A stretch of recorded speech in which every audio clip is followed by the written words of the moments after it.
Good evening, esports fans. Welcome to another night of Team Gap League action. I am Chris the One Newman. Joining me is Wookie Monster. If you don't recognize me, that's perfectly understandable because I've never been here before. So, Mr. Wookie Monster, I'm going to be relying on you tonight to, help me give me some information about these players here and give me some insight on what to expect between True. these teams. Yeah, I'm glad you're joining us for the first time. Nice to have you. And we got Gold Green, which is Meme Team of Dreams, versus Gold Lilac, which is Team Smiley Face. So this is gonna be a good best of three, late night best of three. Gotta love it, gotta love it. So they're gonna start draft here in a second, and they already have. So I'm gonna pull that up. We're in there. Looks And like there may be a missed ban, or maybe that's just some kind of visual error. I've never used this particular site before, actually. okay. DraftLOL.gg. Yeah, it's pretty. I like it better than the other one. I don't remember the name, Okay. but Pro yeah, Draft they is the will other. miss a ban on the side of green because they do have a sub. I believe Not Ah, So Dark is subbing in for green, so yes, they had to find Dark last minute, so they will lose one ban. But efficient bans going out. Katarina first ban. That's definitely targeted towards Duckmark, who's on the other side. He's a okay. All Katarina right. one trick, so makes sense. And they are gonna first pick a Lilac, or Ezreal on Lilac, so definitely a strong first pick. I kind of want to see what Definitely. they respond with. Meme Team of Dreams, have seen a lot of their game before, when they had their summer or spring split, so got Duckmark in the mid lane. Primus is in the top lane this time. Chobi in jungle. Not So Dark, as we mentioned, is ADC. God of Matcha is going to be support. And then on Lilac's side, we have Repented in the top lane, Unidentified in the jungle, Georgia in the mid lane for you as the ADC, and Mr. Shmee supporting him. So definitely a good matchup here. We saw Lilac play on Thursday. They did a excellent showing, and looks like they're gonna pick Sivir and Seraphine. Definitely interesting. We could see a flex of the Seraphine. On the other side, they're gonna respond with Nico, and let's see what else they respond with. I don't see a lot of Nikos often, but I have seen it yesterday in yesterday's game, I believe. So Okay, interesting. I was gonna ask you about what kind of the Team Gap League meta is like here, but maybe Nico rising in priority. I'm hearing here across the teams. The Ezreal Sivir matchup in the bot lane should be an interesting one. Ezreal, of course, very powerful champion these days, with Divine Sunderer being in its current state. yep. Sivir should be able to scale quite well though into the late stage. Has many strengths of her own as well, as All Rumble will be the right. last pick for the first round here as we move into the second phase of bans. Yeah, Rumble's definitely a strong flex pick as well. Could be played jungle, mid, or top, and it's definitely something Chobi can play on Meme Team of Dreams. So they are gonna ban out the Set and the Aatrox, just targeting the top laners at this point. With this league, it's very much top lane heavy, fighting Is all it? the time. Interesting. So All right. definitely get ready for that one. We had a excellent Spicy. round, 3 rounds of nothing but top lane fights yesterday, and the day before, and the day before that. So this whole week has just been top lane, going at it. Okay. So yeah, they will ban out the Shen. That is the respectable, for Repented and Duckmark. Probably his Diana pick there. I'm not sure if that was targeted towards Chobi. I know Chobi does play Diana as well in the jungle, but could be wrong. But we will see what they pick blindly into either the Yeah, well, top lane from here. from what I'm hearing from you, I fully Ooh, expect top lane to be saved for last pick, as yes, we will see the Zed lock in, so an yep. assassin in the mid lane. Let's see. Yes. So, It's Go go ahead. ahead. I was just gonna say for Team Lilac here, they already have quite a strong disengage comp. Braum and Nico, generally love nothing more than enemy champions jumping on top of them, and Ezreal, an extremely elusive marksman over there as well. So we'll see how much the Zed can get done. I think he might have his work cut out for him here, as the Scion will be hovered. So forced to blind pick their top laner, Team Lilac just going for the tankiest boy they can find, locking in the Scion up there, and still a jungler most likely is what is needed for the blue team here. Yep, more than likely. And it looks like Karthus is being hovered. I haven't seen a lot of Karthus. Oh, Rek'Sai. All right. Okay. Unidentified is going to roll with the Rek'Sai. It is a proficient champ that he plays, so... I think they did need a little bit more damage, so I like the Rek'Sai pick. It should help them, kind of bridge their composition through the early game a little bit. The Scion and the Ezreal, of course, are going to be more focused on scaling, getting their items, hitting those power spikes. But the Rek'Sai should be able to at least keep Rumble in check in the early minutes here. As the Cho'Gath is going to be the last pick of the draft here, going up for Team Green in the top lane against the Scion. Spicy matchup. I can't imagine that lane dominance is really the primary reason for the Cho'Gath pick here, but you're hinting at those topside brawls, so we may see something like that coming through here anyways. Yeah, I definitely think both top laners are going to be in a brawl. I mean, I saw Repented the other day do fine work on champions like Set. I didn't see him play Sion the other day, so this might be some new tech, something they're trying out, or maybe is just proficient on Sion. So definitely it's going to be still a brawl, because we know that Sion does a lot of early damage, especially against those tanky bruisers, and he doesn't take a lot of damage. So yeah, it can be some surprising damage coming out from the Scion there, especially with like the W shield. As you put ranks in the W, you also get more damage off of that one. Yeah, for sure. I kind of want to take a look at the mid lane here, because Duckmark, we know him to be the assassin player in this league. So I'm excited to see him on Zed once again. They knew that the Nico was going mid from the start, so appropriate response here, I feel. And Zed is really, really potent in the right hands. Duckmark, for sure, is very, very proficient with Zed, so I'm expecting a lot of action in the mid lane as well. Not so much in bot lane, as they are running the Ezreal Braum and Sivir Seraphine, so just poke, poke, poke. Have these two teams dueled in the past, Wookie Monster? Do we have any previous results to look back on here? I don't think Offhand. I don't think in this league, because the summer split just started a few weeks ago, so I don't think these two teams have faced off yet. We have had Lilac face another gold team, at least streamed at least, but I have not seen these two teams face off each other. So who's Green's last ban? That's actually, they lost a ban, so that would be a no ban, because they do have a sub. Not So Dark is subbing in for ADC. Quite right.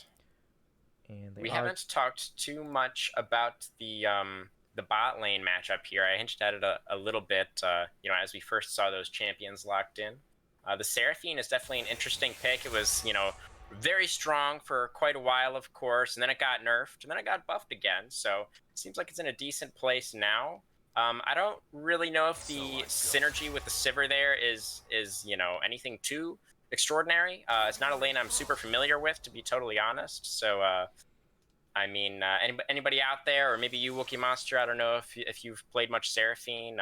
I know with the abilities, like with the heal, you only get the heal if there's already a shield. Sivir doesn't really have anything like that to offer. But what do you think about this bot lane? I do think it's an interesting bot lane. I haven't really seen it too often, but I do know that if they can just survive the lane and get Sivir, just be able to pretty much one-shot you with the boomerangs, the Qs, then you've done your job pretty much. I mean, it is up to Ezreal and Braum to kind of be the disengagers in this one, because as far as I know, Sivir Q does a little bit more damage than Ezreal Q early on.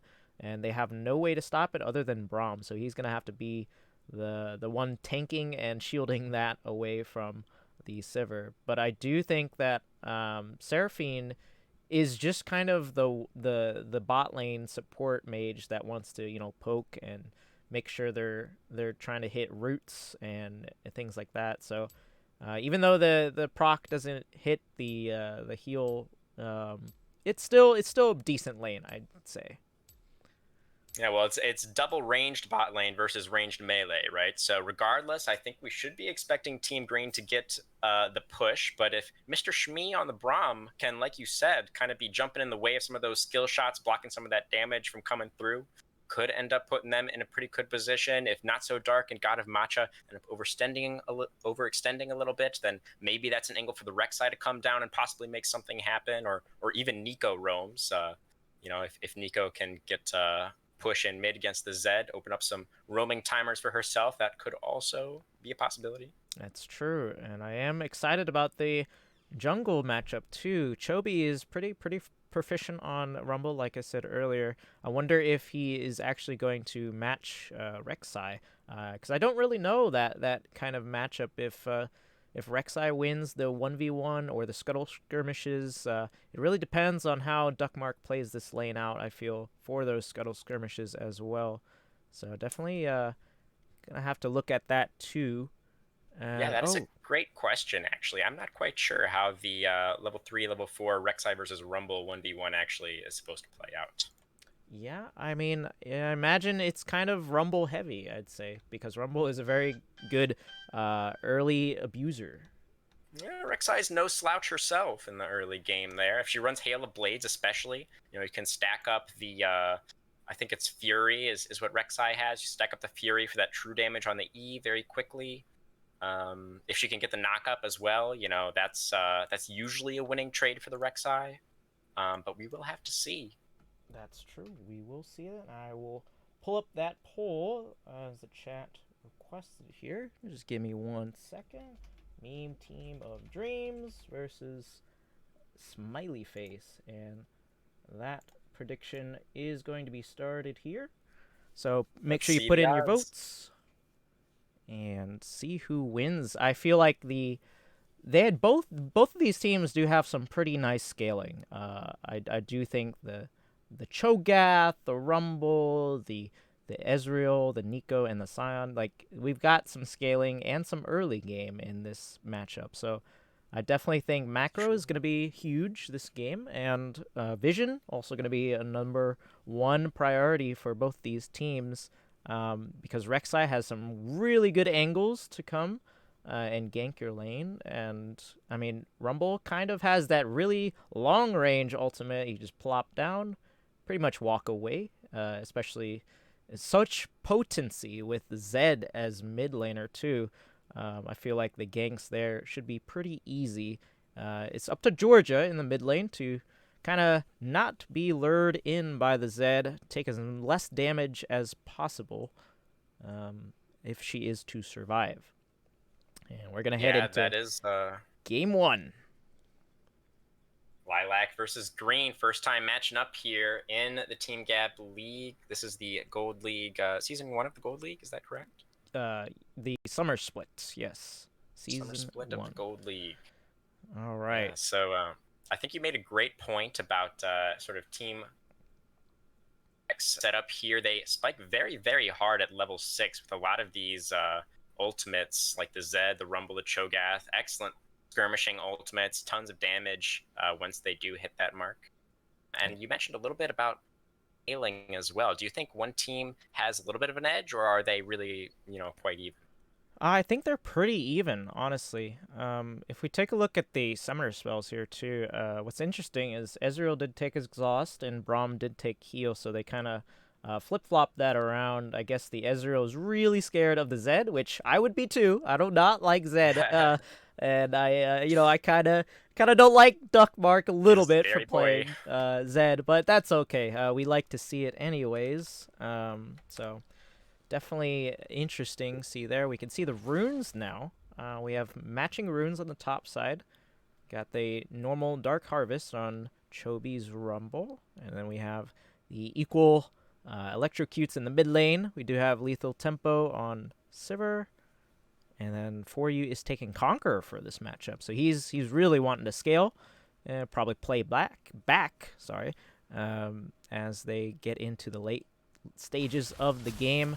And let's see if we can invade or a 5-point here from either Get your team. game time really quickly. It is 13, 14, 15, 16, 17. 19, 20. 19, 20. Yep.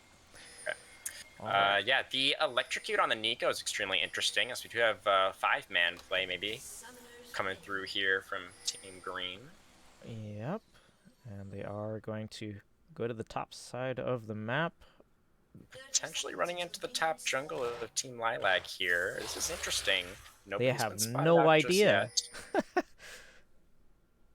They actually do not know. And Duckmark. Oh, I think he did know. He threw the shuriken into the bush there. Maybe caught the tail of the Rek'Sai as she was slinking in there into the red buff bush. Oh, and now Prismultus in a little bit of trouble here, as so is Chobi behind enemy lines. Gets tagged by the Braum. That's going to be an easy first blood. Ends up getting claimed by the jungler here. Rek'Sai with the first blood, getting herself off to a nice little early lead. Wow, that was fast. Yeah, I mean, Team Lilac just was not expecting the 5-stack coming out there from their opponents. Chobi, was going for a deep ward, but he just kind of ran into the entire enemy team. Unlucky, I guess. Yep, very unlucky. That's going to put Chobi pretty behind here of the Rek'Sai.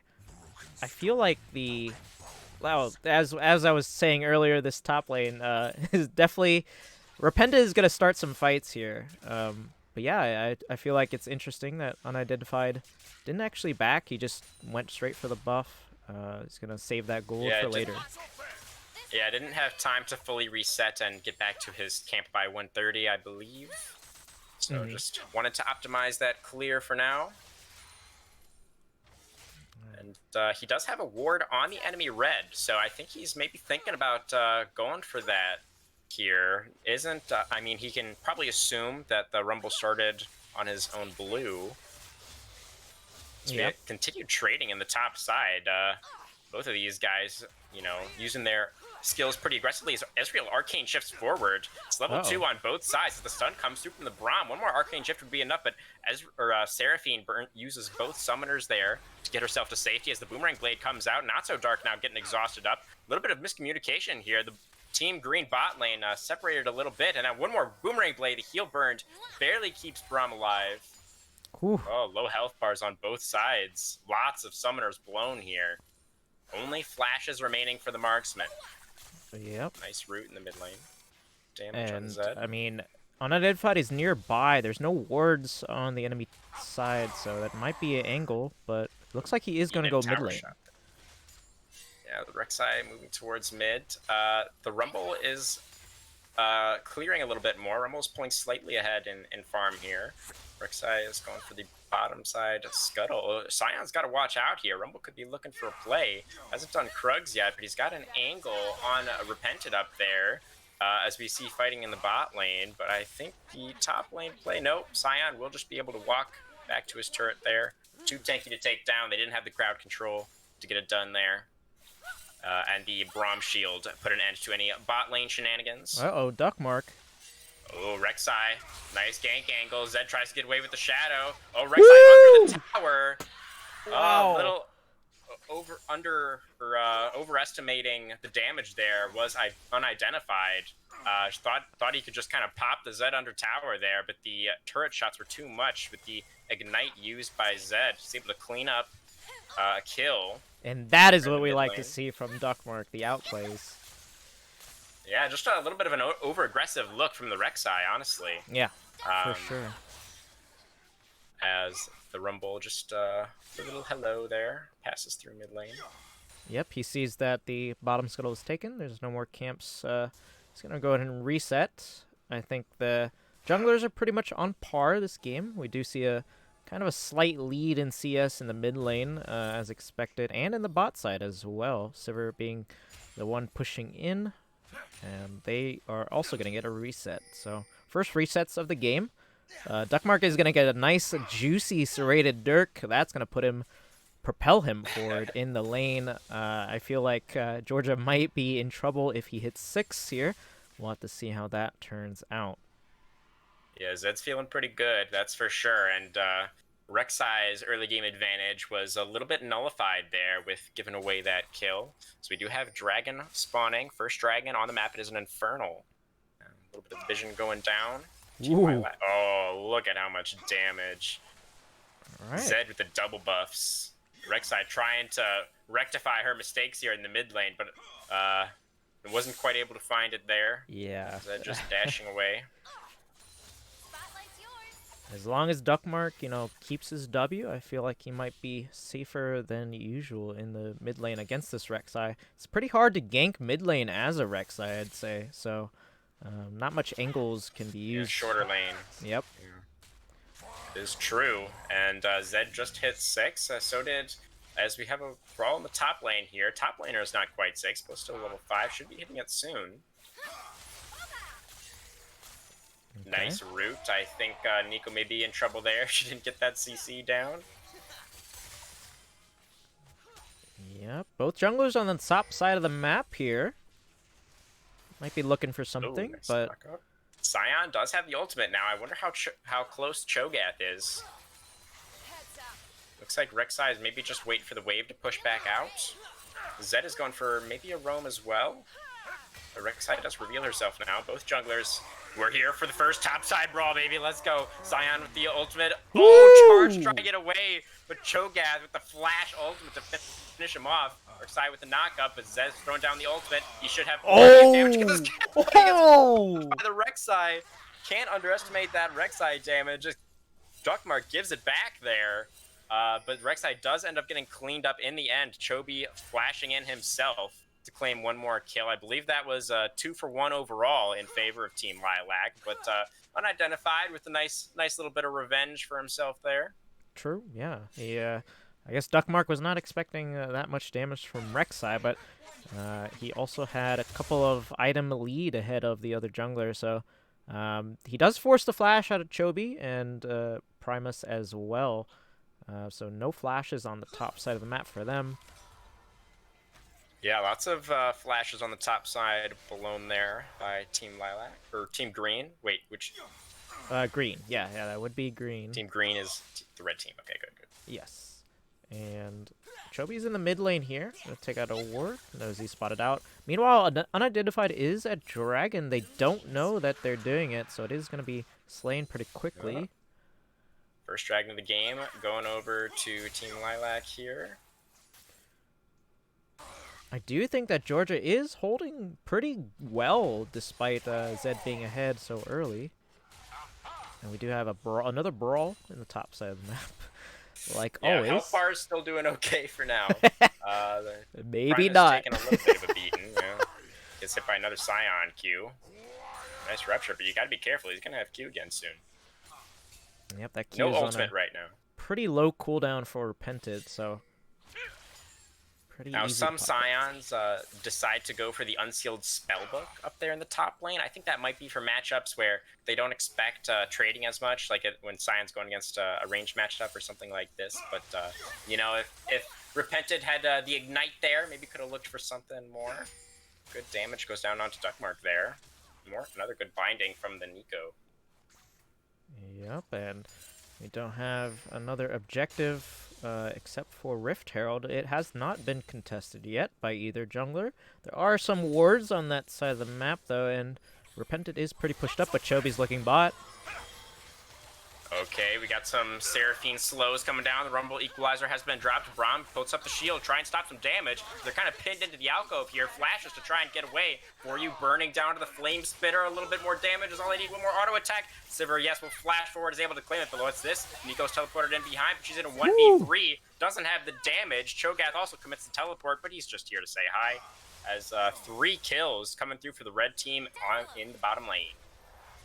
Yeah, that was definitely overextended there with no wards in the river, so was unaware. Oh, a nice ult coming in from for you, but not low enough health bars. It was close. And now this is definitely going to propel their bot lane on green side.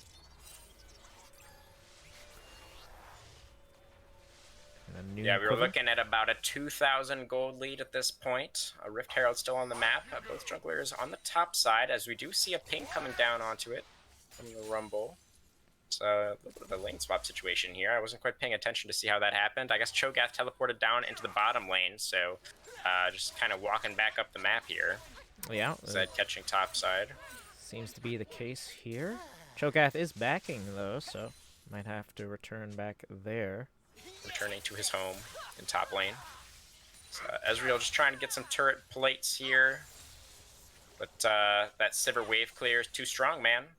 Yeah, for sure. It's so potent, and that's why they've been getting the push. But what's interesting is they are not the ones that got the first drag. It kind of snuck out of the nowhere there.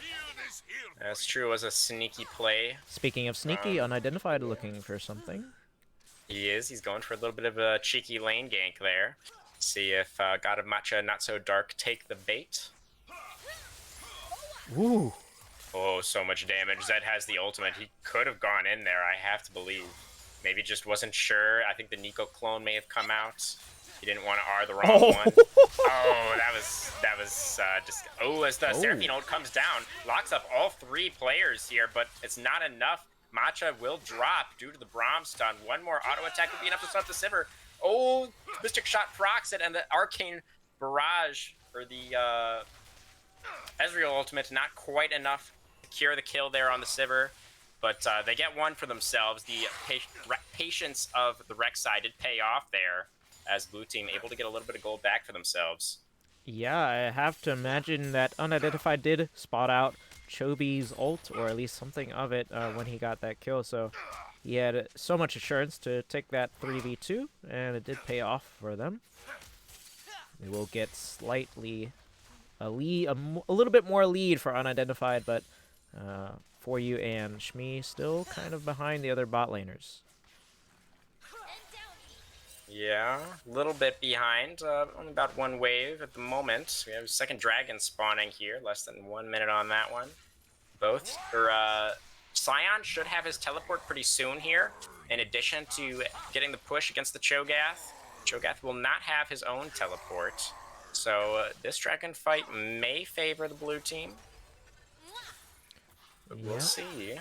And it looks like green team is clearing out all these wards that are around the dragon. They have 2 pinks near it, so it's probably pretty free for them, especially because Lilac's bot lane is kind of backing. Yeah, it looks like indeed Team Lilac will not be contesting for this one. Team Green is going to go ahead and Chobi's going to drop Rift Herald in the mid lane. His teammates are going to get that one shuffled into the turret as he just turns his attention towards the dragon. Tie up that dragon count at 1-1. As Shelly will get the charge off into the mid lane, take that turret down to 1 plate remaining. Only about 45 seconds left to claim it. Not sure if Team Green is going to end up securing that last 160 gold for themselves. But regardless, good series of plays coming out from them. Still sitting at about a 3,000 gold lead here for themselves. Yep, turret plates will soon fall, as the announcer just spoke. But I kind of, it's interesting that how much of a CS lead Chobi has over Unidentified. I mean, I know he's been ganking a lot. He kind of turned his attention towards pretty much the mid lane and bot lane for now, as both of these top laners are still going at it, just healing up, doing damage to each other, and backing off. But it looks like he actually is pinging towards the Cho'Gath right now. Yeah, Rek'Sai going for maybe a little bit of a look up there, but Cho'Gath does spot out the Void Creatures. The Nico ult is dropped just to try and stay alive here. Drops the Zonias, but I don't think it's going to save you. Rumble claims the kill, and now we have a teleport coming down. Sion found himself joining the fray here. Zed uses the Shadow to try and dash out to safety, but can't quite get it. Flashes away from the Rek'Sai Prowler's Claw.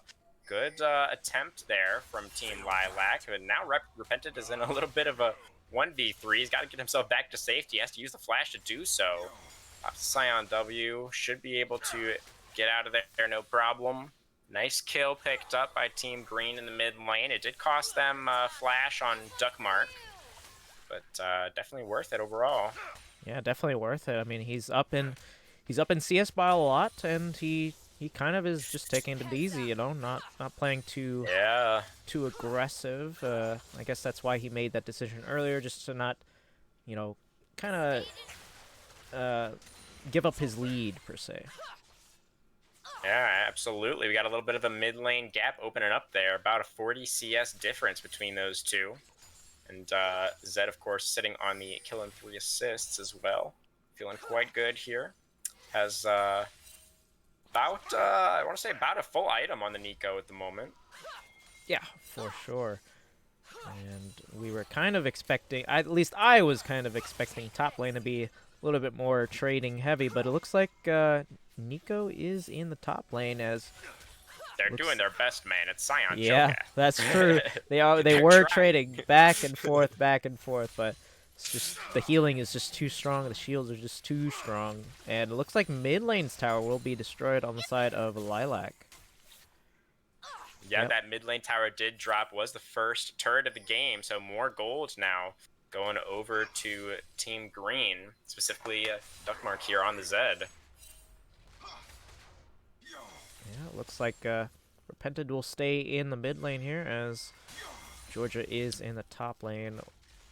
I wonder if they think Repented at his pretty good CS lead over the Cho'Gath might be able to take on Zed. We do know he's kind of building. Or at the very tanky. least, he won't get one shot. Yeah, exactly. They do not want Georgia to keep dying like this. It's not happening. Yeah. Scion has a much better chance of not getting one shot here in mid lane by the Zed. Yeah. So that is what they're going to decide to go for. Rek'Sai even hovering behind him, just in case Duckmark decides to go for it. But we'll just be catching the wave for now. Uh-oh. Team Green bot lane may have caught out Mr. Shmee here. Does still have the jump, should be able to get back to Ezreal. Pops to safety there. So, Duckmark was looking for it as well. So Nastar's got to be a little careful there. Nice dodge away from the skill shots. Duckmark still... Oh, Seraphine ultimate comes down. Does connect onto the Braum, but just onto the Braum. Flame Spitter coming down. Electro Harpoon. Braum forced to flash and dodge out from the Sivir Boomerang there. Drops the Glacial Fissure as well. Now Rek'Sai spots Duckmark on the flank. Gets the knock-up, but Zed now counters with the ultimate. Unidentified can be extremely low after this. Oh my goodness, that was half HP on the Rek'Sai. Just goes pop. And Duckmark claims another one. Yeah, that was good roam from Duckmark. Nico didn't actually get there in time to do anything of value there. Didn't even get to use the ultimate. So yeah, definitely good roam from Duckmark. He gets himself another kill. Not sure if the Nico had the teleport there, or if it seemed like there just wasn't really a good angle for it, or what was going on, but definitely seemed like, darn, I am still in no. Showed up a bit late to the play there. Yep, and another dragon coming up. This is going to be Mountain Soul. Pretty good for both teams, I'd say, especially for these top laners who are still battling it out. Oh, they're slapping. They're slapping as hard as they can. Reminds me, there's actually, I don't know if you're familiar with this, but there's something called competitive slapping. I believe it happens in like Russia or something. Yeah, these guys just like show up to a tournament and it's like all official and they just slap each other as hard as they can. That's what this top lane fight reminds me of. As we have Primus flashing in here, he wants to slap Braum. Nice right upside the head there, but can't quite catch the mustachioed man in the bottom lane. Ooh. As lands the rupture onto Ezreal and silence as well, but Ezreal should be able to get out. Rumble ultimate doing so much damage. Ezreal gets equalized there, which should mean that this third dragon of the game likely going over to Team Green. They do have a 5v4 on the map now, as well as vision control in the pit. So Rek'Sai is coming around the flank here, wants to maybe try and go for a steal or something, but would be very risky, and I think they will wisely decide to just give this one up. Braum will attempt, but to no avail. It's okay, Mr. Shmee. At least you tried. I'd love to see Primus being given the last hit on the dragon there, get that stack for the Cho'Gath, that feast stack, help him get big and strong. Yep, and love to see that. He's continuing to scale, being at 0 deaths. Not bad overall. Absolutely, absolutely. Mm. I mean, he's gonna be maybe not quite as tanky as Repented on the Scion, but I think over there on Team Lilac they don't have as much damage, so I think he's feeling pretty good here. Is the Cho'Gath? That is true. They do not have a lot of kind of disruption for the Cho'Gath, so I wonder if the later this game goes, how big Sion might become. They are going to send Duckmark top lane as well as for you in Mr. Shmee. I wonder if Duckmark might make a play onto the Ezreal here. Yeah, he might get baited in here. Mr. Shmee waiting in the bush. Rumble in the area as well. Could potentially join the play, make it a 2v2 here. Rek'Sai coming as well. Duckmark not going in with a Prowler's Claw. R straight onto Ezreal. I don't think Braum can save him. I think Mr. Shmee waited too long to act, and For You just gets popped by Zed. Duckmark gets a third as a teleport now from the Nico. Rek'Sai here for the counterattack, but there's nothing they can do. Yeah, that was Team Green just walks away. that was a clean kill from Duckmark once again. And all four members, at least the rest of them, are on the top side of the map. They do not have to worry about the middle tower, so they're just going to probably push in, maybe get Scuttle here.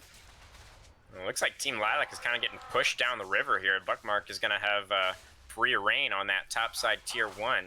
Should be able to go ahead and collect that for himself as well. One other itemization question I wanted to touch on.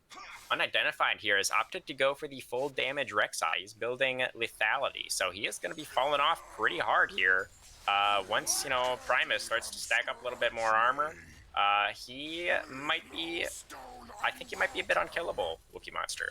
Yeah, I do think there's an interesting item choice by Rek'Sai. I mean, he did have a good lead early on, getting that first blood and a few other kills, but looks like Repented is in trouble. Interaction there. Repented got surrounded, lands the knock-up onto both, but now doesn't have it to get away. Gets another knock-up onto both, but there's just no way out for Repented on the Scion. He does eventually finish roasting on the barbecue that is Rumble's Flame Spitter. And I don't think they really want to eat him, but he's dead now. Yep, and as going back to that earlier point, though, Rek'Sai is kind of going to fall behind in the damage department, but late on the spell shield. Dark takes some damage there, throws out the boomerang. Ezreal ultimate across the top. Can't quite land that one. Yep, that was... got a matcha, hits him with the emote there. Nicely done. Yep, and we do have mythics all across the board now. Interesting choices, I feel, but Ezreal and the Sivir, pretty standard builds right now. For You is gonna be doing a lot of more damage the more this game goes on as well, so I wonder if Rek'Sai might just go tanky a little bit more since he is gonna fall off in damage, but we'll have to see what that Serrated Dirk turns into. It might even be... he went for the Conqueror as well, so I was maybe expecting a little bit more of a Bruiser build, but no, just went lethality. Yep, so he is kind of falling off his lead a little bit already. 3 deaths in pretty much after those 3 kills were taken to him. And Dragon is coming up soon. It is indeed. Yes, less than a minute on that 4th Dragon of the game. Would be the 3rd if Team Green were able to pick that one up. Put themselves on Mountain Soul Point there. As they are grouping up in the mid lane, trying to get to that pressure in mid, while Darny is down here on the bottom side. But he would likely be pushed off here as Team Green moves into the river. Or he might push up to the tower and die. Remains to be seen. Oh, he does actually get the tower for himself. Rumble trying to get in behind him here.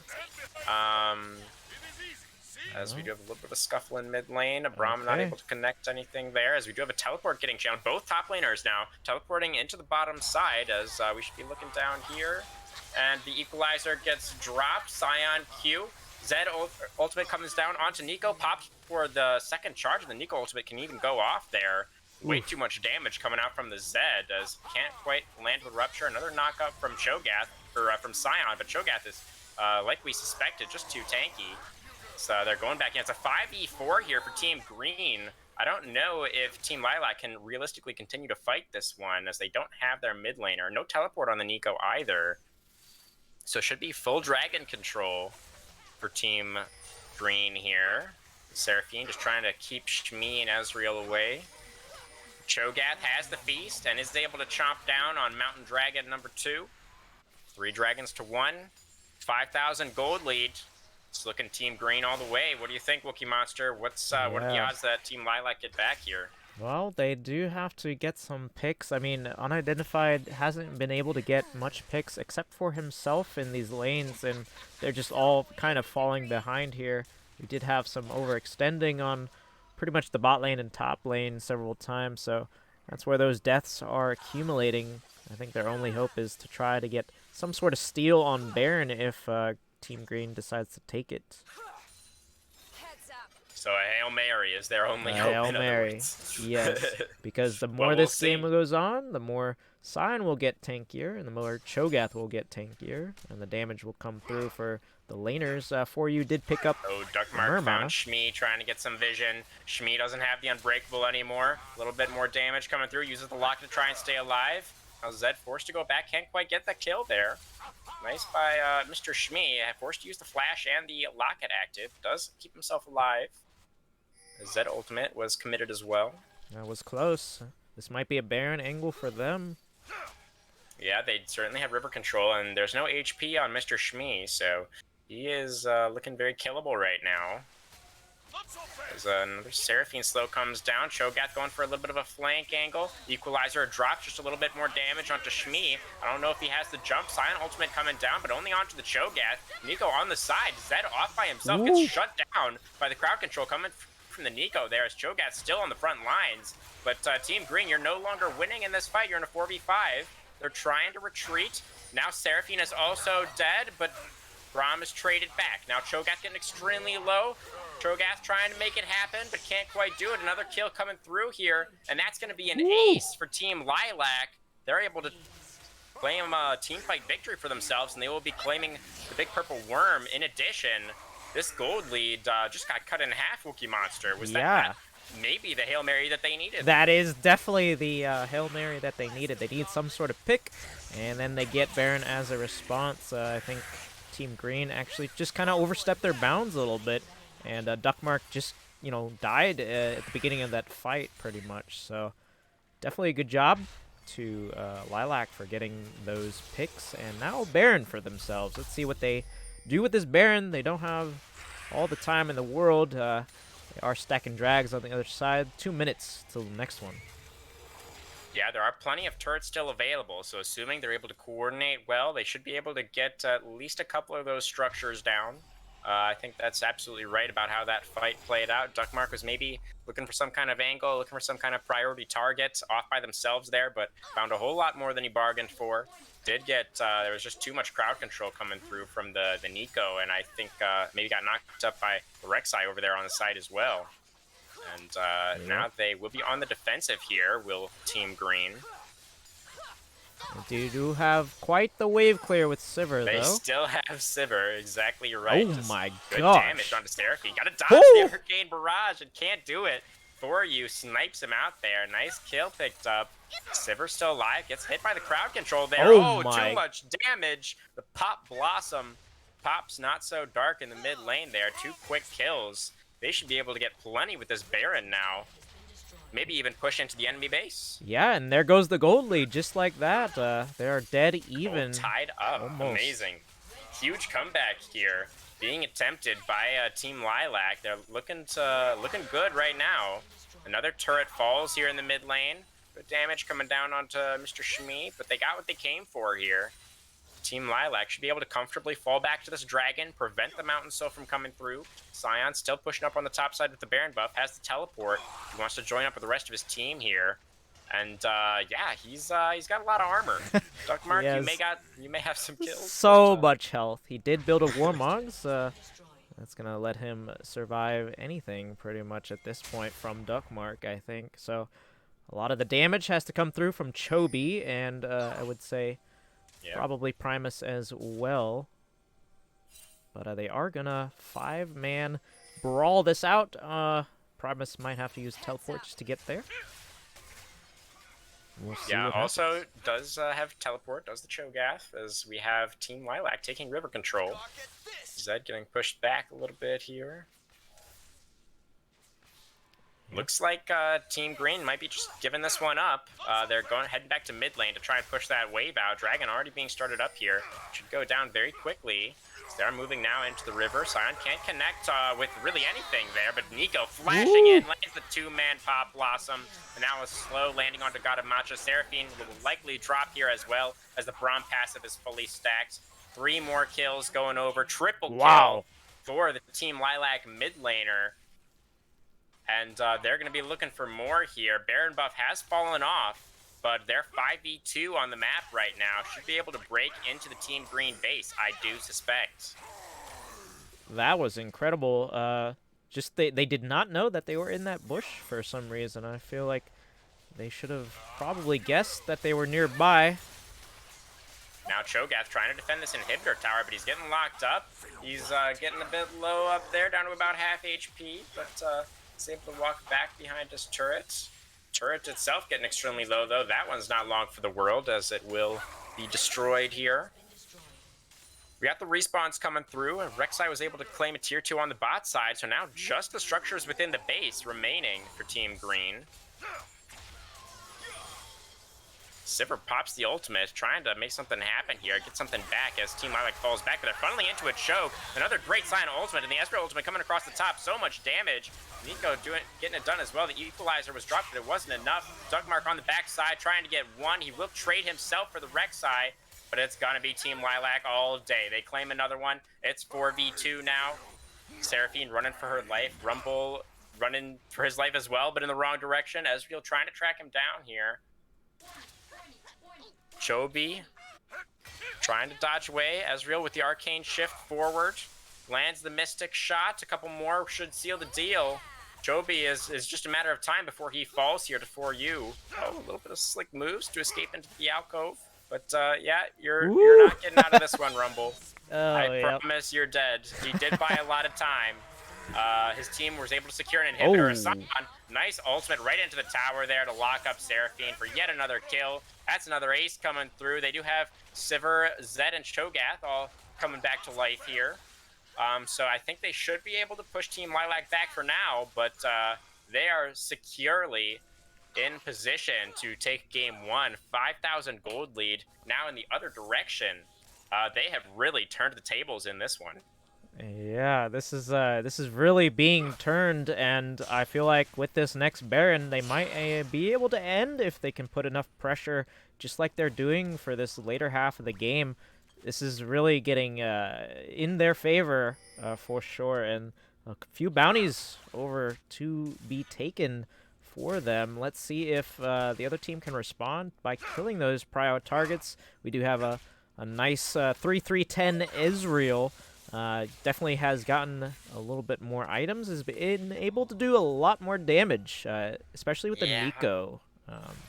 And unidentified. A little bit of a fight. God of Matcha has been caught out again here, trying to get vision. That jungle does not belong to you anymore, my friend. You are not allowed to be there. As Prime is finding himself in a similar situation, taking a lot of damage from the Ezreal here. Divine Sunder and Conqueror doing a whole lot of work. Does land the knock-up, but he's running out of HP. Arcane Barrage coming over the top. Lots of damage. Boomerang Blade not doing a whole lot as Team Green pushed back into their base there. Only the support has died for now. As Sion going for an ultimate, but Zed has the Living Shadow to get himself over the wall, back to safety. And Sivir continuing to wave clear. Yeah, Ezreal, you mentioned it a little bit. He has the Frozen Heart completed now, in addition to the Ninja Tabi. So not really an easy target for Duckmark to take down anymore. He has, quite a bit of armor for himself, in addition to the protection coming through from Mr. Shmee. His team Green is moving into the river here to try and contest Baron, but Nico with another great Protobelt into ultimate, locking up some members. A lot of CC here. Seraphine ultimate extended, but doesn't connect onto anyone. And Duckmark just getting roasted here. So much crowd control. The Zed can't get anything done. And now another kill coming through. Not So Dark is down on the Sivir. Cho'Gath soon to follow, and it's going to be a health bars on the other side as well. Rek'Sai and Braum barely slinking away there, but Ezreal and Sion just running wild in that one. And another ace, their third one of the game, I believe. They should be able to close this one out now. Yeah, that was definitely a really good comeback that Lilac needed. And I did say the later this game goes on, the tankier Sion will get, the more damage coming in from Nico and Ezreal, and they just had to stall long enough for that to happen. Nico's doing so much damage now, and that will be game one over the Team Lilac. Smiley Face takes it by a comeback. Yeah, I mean that last fight honestly didn't look too bad for Team Green. I mean they're so far behind. They were just going for the targets that they thought they could kill, but just wasn't quite enough juice in the tank there to even get one. And Team Lilac ended up closing that one out very cleanly. Yeah, for sure. Let's take a look at the damage charts before we get into the second game. Ezreal doing the most damage. Right behind him is going to be Repented, so very good job for the Dang, comeback plays there. Zion doing work. Sion doing work. I did say that that top lane brawl was going to be a very good factor in this, and it sure was. Both of them kind of building the same items, so definitely was a very tanky late game monsters, these two, but unfortunately, Sion's team just had the edge in the later half of the game. We'll complete the prediction here. Lilac taking first game.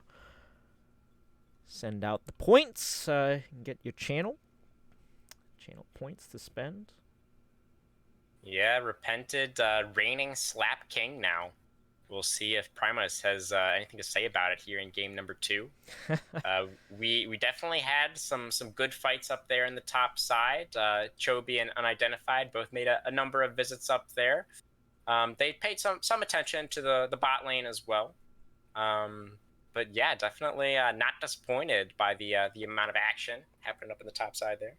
Yeah, I definitely think one of the points you brought up pretty early on was that Duckmark wasn't going in aggressive enough with his lead, and I feel like that kind of stalled things a little bit in Lilac's favor that game. So, yeah, unfortunately, like the scaling options that they had were just too much for Team Green to handle. Yeah, I mean, it's hard to say exactly where the turning point was. That one fight that happened in Team Lilac Jungle really stands out to me, where Duckmark was off on the flank and he got kind of caught out by the Nico and Rek'Sai combo and kind of got shut down. He was the first to die in that fight, and his team was so extended into enemy territory there, they weren't able to find their way out. I believe that fight ended in a Baron for Team Lilac. I feel like that Yeah, maybe was a significant turning point. I totally agree, and they are about to start the second draft here in a bit, so we'll see what kind of changes Green needs to make in order to pull that same sort of comeback story. Maybe not pick, maybe pick a little bit more scaling, or maybe even go full in on the early game comp, because we know that Lilac tends to play kind of the scaling comps all the time, team fight oriented. So maybe some changes, some bans might need to be changed from the first game.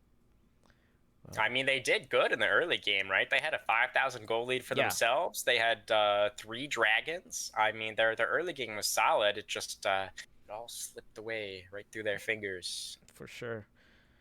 Yep. Wookie Monster V2. Oh no, not this guy again.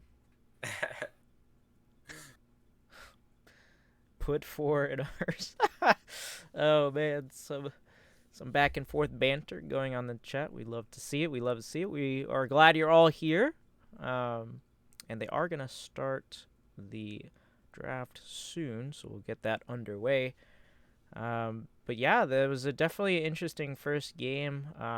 We'll see if they. Well, we'll also see if Lilac can actually pull out a second game and just 2-0 them. We have been seeing a couple of 2-0s over the past few days, unlike the earlier games in the spring split. So definitely going to be a banger of a series if Green does manage to take this back. But we are going to start draft here, so I'll pull that up. First ban will go over to Green side. And it is going to be the Senna once again. They do not Senna like hitting the bench Senna. is still very strong. They hit her with some nerfs. I believe maybe a few patches ago. I think they like decreased the range she gets from souls or something like this. But Champion's still extremely strong, offers a lot in any team comp, really. So definitely like that ban. As Katarina was banned away from Duckmark. I guess that's to be expected pretty much every game, Yeah, given the fact that you informed me he is a bit of a one-trick. he is a bit of a one trick. He has only gotten to play Katarina once, and he definitely stomped that single game that he was played in for Katarina. So, yeah, they are still losing a ban over on green side, so they forgot to just put the Mundo first, but that is taken care of. The second ban will be lost since they do have a sub still. And let's see what they Absolutely. ban else to change up. They will ban Lulu this time. Not sure if that was in the first draft, but Lulu definitely a potent pick. And they are going to first pick the Yeah. Ezreal. Lulu does a great job of supporting a lot of very meta champions right now as well. Ezreal, not really one of them, but a very strong champion in his own right. As we saw last game, wasn't quite able to, or he was able to get a win, and he was doing a ton of damage by the end of the game there. And like we kind of touched on with the item build, made himself very hard to kill from Zed as well with that frozen heart coming in. As Udyr will likely be the first lock-in for Team Lilac this game, or at the very least, it's being hovered. Yep, it And will yeah, be. And they are going to locked go in. set. Wow. Paired with the set. The set was banned away last game, but I believe it was banned away in the second phase. Yeah. So they wanted to just go ahead and pick that one up for themselves this time around. Not risk giving up that pick again here. I guess nuclear IED really wanted that one. Yep, and they are going to pick Leona for their completion of the bot lane. Let's see what else they pick up here. A few seconds left. I'm very curious. Renekton or Volibear. Okay.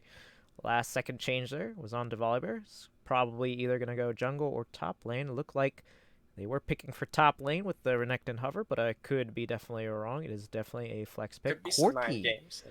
Okay. That I have not seen from either the ADC or Duckmark. I'm not sure where that is going either, but More likely to or be mid sorry, these days is uh, Corky. yeah, it is more than likely. I wonder if Georgia does play that, but I have yet to see that in the series thus far. So definitely a very interesting pick. They are Yeah, starting not the off. most common, maybe. The most distinctive thing about Corki, of course, is the package can be used very effectively around just kind of mid-game objectives. It's a significant power spike for the champion, so could be looking for some kind of, Herald Dragon Control type situation here in the second game. I think you were about to mention, more bans coming through here. Zed and Diana banned away. Duckmark will not be getting his hands on the Zed again this time around.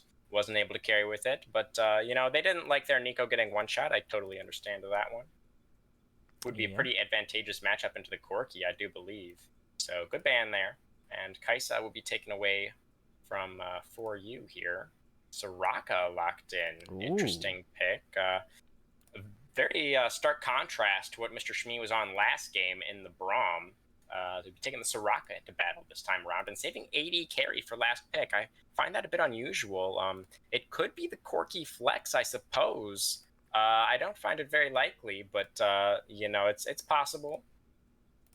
Yeah, it might be so, but Rumble is gonna get locked in once again for green side. Chobi's gonna pick that up, and that means that Volibear is going to go top into set.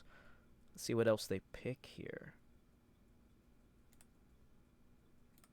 Yeah, interesting choice there. I feel like Set has a bit of an edge in that matchup, to be totally honest with you. Set wins most melee matchups, at least in the early game here. But Ooh. we'll see what Primus can do up there. And oh my goodness, what are we looking Ooh, at? what are we looking at? I am confused as much as you are. Um, Double healing bot lane coming out of yeah, Team Lilac here. that might actually be the That's play. that's so cancerous. uh, I mean, they're going against an Ezreal Leona. I mean, if Leona ever engages on them, like that's they Chat is Don't they saying just it's a die? new thing, apparently, with Soraka mid. Looking like an early executionist. I totally agree. Can't agree with you more. It's definitely an executioner's game on the side of green, all the way, because that bot lane is. Well, I mean, we'll see if it's actually Soraka mid or not. I mean, Corki, like we were talking earlier, is not really traditionally a bot lane character, so Yeah, itemization I expect to be very important here. I mean, I think they're okay in terms of team composition, honestly. Corky, not only is he providing so much damage, but most of that damage actually is magic damage due to his passive. So yeah. they should be doing okay in terms of damage profiles for themselves. And they got some tanky boys to heal up in the mid and later stages. So, I guess I can kind of theoretically see how this could work well for them. But, execution, as always, is the most important bit. As I do have a little bit of a question for you, Wookie Yeah. Monster. I'm pretty sure that over here on the side of Team Lilac, they had a different top laner last game. Where is Repentant? Oh, I guess they did sub in. Oh, yes, I think they did mention that another sub will be replacing for the next games. So yeah, Nuclear ID will be subbing in. Alrighty then. I guess Repentant will be reigning Slap champion until he returns to the Rift here. Oh, Not quite sure when that's going to be. I'm definitely sure that the top lane will still be quite the matchup here. Okay, well, that's certainly something to look forward to. Yeah, Set versus Volibear. I expect to, maybe some more kills coming through actually up there. We had no shortage of fights, but most of them didn't result in kills before. So Yeah. maybe a little even spicier this time around, perhaps. Maybe a little bit spicier. I do agree. Set is going to want to punish as much as possible, both of them being melee top laners. So, yeah, it looks like it is going to be Corki locked in for mid lane. So it is the Soraka and Sona bot lane. I have not seen this in the series. So if it's something that they were practicing, I mean, if there's a way, there's a will, or if there's a will, there's a way. Whatever it is, they're doing it. So definitely gonna be an interesting bot lane to look at. I hope the directed camera will point us down there most of the time just to see how they're doing. I know it might be a little bit boring for the Sona to be just healing up and Soraka as well, but hey, this is gonna be a match, I think. Yeah, I mean, if you enjoy watching people heal each other, it could be pretty entertaining. Yeah. They're going to be trying to dodge away from those Zenith blades as well, I assume. So, Yeah. a little bit of sword dodging, a little bit of healing, what's not to love. I definitely think Corki fits better in the mid lane. I do think that makes more sense with the versatility of the package, being able to traverse such long distances. Going mid just gives you more options with this champion. And the solo lane XP and scaling is, of course, extremely valuable on him as well. They do have some solid scaling over on the other side. Team Green going with the Anivia for themselves. So sort of a control mage versus marksman matchup, but extremely strong scaling on either side. Should be an interesting one. Not a whole lot of setup. So, Udyr maybe with like some kind of flash bear slap angle.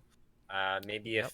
if Rumble gets a good angle, it can be pretty hard to gank Corki, assuming he saves the Valkyrie for critical moments. Yeah. But I definitely think this is going to be a very jungle and top lane setup here. I mean, they do have the Leona on the bot side, but Volibear is very good at just taking down the towers, doing the dives.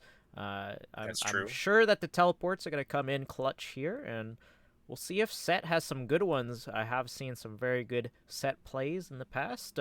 Teleporting behind the enemy team, just throwing one of them into your team is going to provide the best results for the most part. We do have, I'm interested because usually, if you're looking at an AP bot lane for the ADC position, more than likely it's usually going to be Seraphine, right? But Seraphine was not picked nor banned out here, so I'm excited to see Sona for once, because I have seen Seraphine in a game myself of the Plat League, so It's very very gonna be healing and not so much if the executioners are built for their bot lane on the other side on green.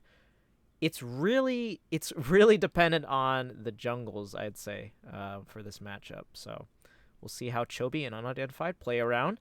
Chobi is on Rumble once again, though, so pretty good ganks coming in all around, I think. But Udyr just has the strongest, come up and do a stun and do a lot of damage and then kind of just walk away. So he might try to find angles if their bot lane is pushed in. More than likely, they will be. Yeah, I'm pretty sure Udyr wins that one pre-6, but Rumble should win it post-6. So we'll see if Unidentified wants to go for any early invade kind of play. His lanes should have push early as well. Quirky set, pretty decent wave clear, pretty decent dueling even in those early levels themselves. So could potentially go for something like this, or at the very least, Scuttle Crab control for the Udyr. Yep, he will have early control here. I am curious. Georgia on Team Lilac. I haven't seen her play Corki at all, so I'm wondering if she was practicing that, or that was just like this is just the comp that they have been like practicing lately. I do know she traditionally plays mages, AP mages in the mid lane, but this is a new look, so I'm excited to see it. Duckmark, he's not on Assassin this time, but he is kind of proficient on Anivia, as I've seen before, so definitely going to be an interesting matchup there. If Duckmark can land those Qs, he just gets the Wombo combo, Electrocute, that he needs. He should be able to pretty much chunk Corki down. I feel like Duckmark has the range advantage on Corki. She could just walk away, wall you to death, and that's the wave pushed as well. So let's get into game 2 of Lilac versus Green here. Both mid laners on something a little bit different. That is definitely interesting. Yeah.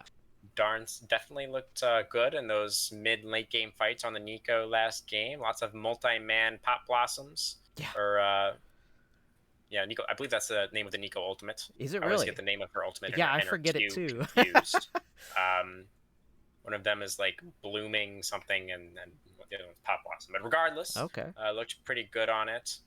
The Anivia, on the other side there, went for the Comet, did Duckmark. So that's more of a pretty standard on Anivia. Strong early game rune. So if she's able to land the Q, then it's some decent long range damage. I think when I play Anivia, I think it's actually more common is to go Electrocute. You get the QE combo off that extra little bit of damage can be really useful in finishing off those kills. But went for the Comet this game, more of a safer laning option. Yeah, for sure. I guess he kind of expects Georgia to dodge the skill shots pretty easily. She did take fleet footwork here, so she's going to have a little bit of movement speed to wave in and out of the skill shots as needed. Oh, I do need to fix the score at top. Thank you for reminding me. I will do that now. It's 13, 14. I'm at 15, 16, 17. Perfect. All right. Okay. Change the score real quick. Green is So behind. exhaust on for you, Sona. Heal on Mr. Shmee's Soraka. I'm a little perplexed that the heal summoner spell would even be necessary in a lane like this, but I guess I won't question it. I don't really know anything about the theory here, so they're going for the heal exhaust. It's a very defensive setup for the team Lilac bot lane. Well, they do expect the engages from Leona, so it's pretty much why I take heal just in case. I mean, they're not gonna have they're gonna have a pretty rough early game, I'd say. Not so Perhaps dark. a cleanse would have been prudent against True. Nivea Leona, but That's true. not what they decided to go for. Yeah, I think that's quite alright, though. They have a lot of healing, so just slap some more healing on there. You got yourself a deal. What's interesting, though, is that For You is actually playing the support role. He did take the Spell Thieves No item support there. item. That's Yeah. true. Good call out. Yeah. Mr. Shmee is actually the one taking the minions, so I don't know what the decision process was for that, but hey, if Mr. Shmee Yeah. is confident in his farming ability, much more than Sona for you is on Sona, then hey, it'll work. Sure. Yeah, no reason, not to do it that way, I suppose. Both junglers will be starting down here on the bottom side, and I did want to touch on their runes really quickly as well. Something else I noticed, a little bit of an unconventional rune choice for both of these champions, as we do have early trading in the top side. They're getting started just as soon as possible here. But Yep. Conqueror for both of them. Rumble, of course, more common with the Dark Harvest, which Chobi did take last game. And Udyr, more typically with the phase rush to try and stick on those, targets and prevent people from running away from him. But both going for the Conqueror this time around. Wonder what the thought process is there. I have to imagine that Chobi's thinking, okay, well, if they have a Sona and Soraka, I'm not going to be able to get Dark Harvest procs as easily if I go gank that lane specifically. And I mean, the rest of the team is pretty slippery on its own, so that had to be the process behind the Conqueror, just to make sure he's healing and doing more damage and not getting Right. behind with the Dark Harvest stacks. So. Definitely could see that. Makes some sense there. Oh yeah, Dak in chat does bring up a good point too. That Chobi could duel the Udyr reliably. I do feel like the Conqueror will help in that if he ever runs into him. But I feel like it's best if he tries to stay away. Udyr is very gonna win that 1v1 matchup if he ever does, but you never know. At least pre-6. Pre-6, Yeah. definitely Udyr favored. But yeah, like we teased a little bit already, Rumble should have the damage a little bit later on, as almost landing was that Zenith Blade. Macho just a little bit short on that one, as the Starfall connects onto Ezreal as well. So healing going quite well for the Healy girls down here in bot lane. Yeah, it looks like Chobi is going to get spotted out up in the top side of the map. A lot of pings coming out just to make sure they know where he's at. And Udyr is going to take both scuttles to no one's surprise. And we are, you're kind of getting your wish here. We are getting a little bit of a bot lane focus from the directed camera. Oh, you had to say something. The top lane.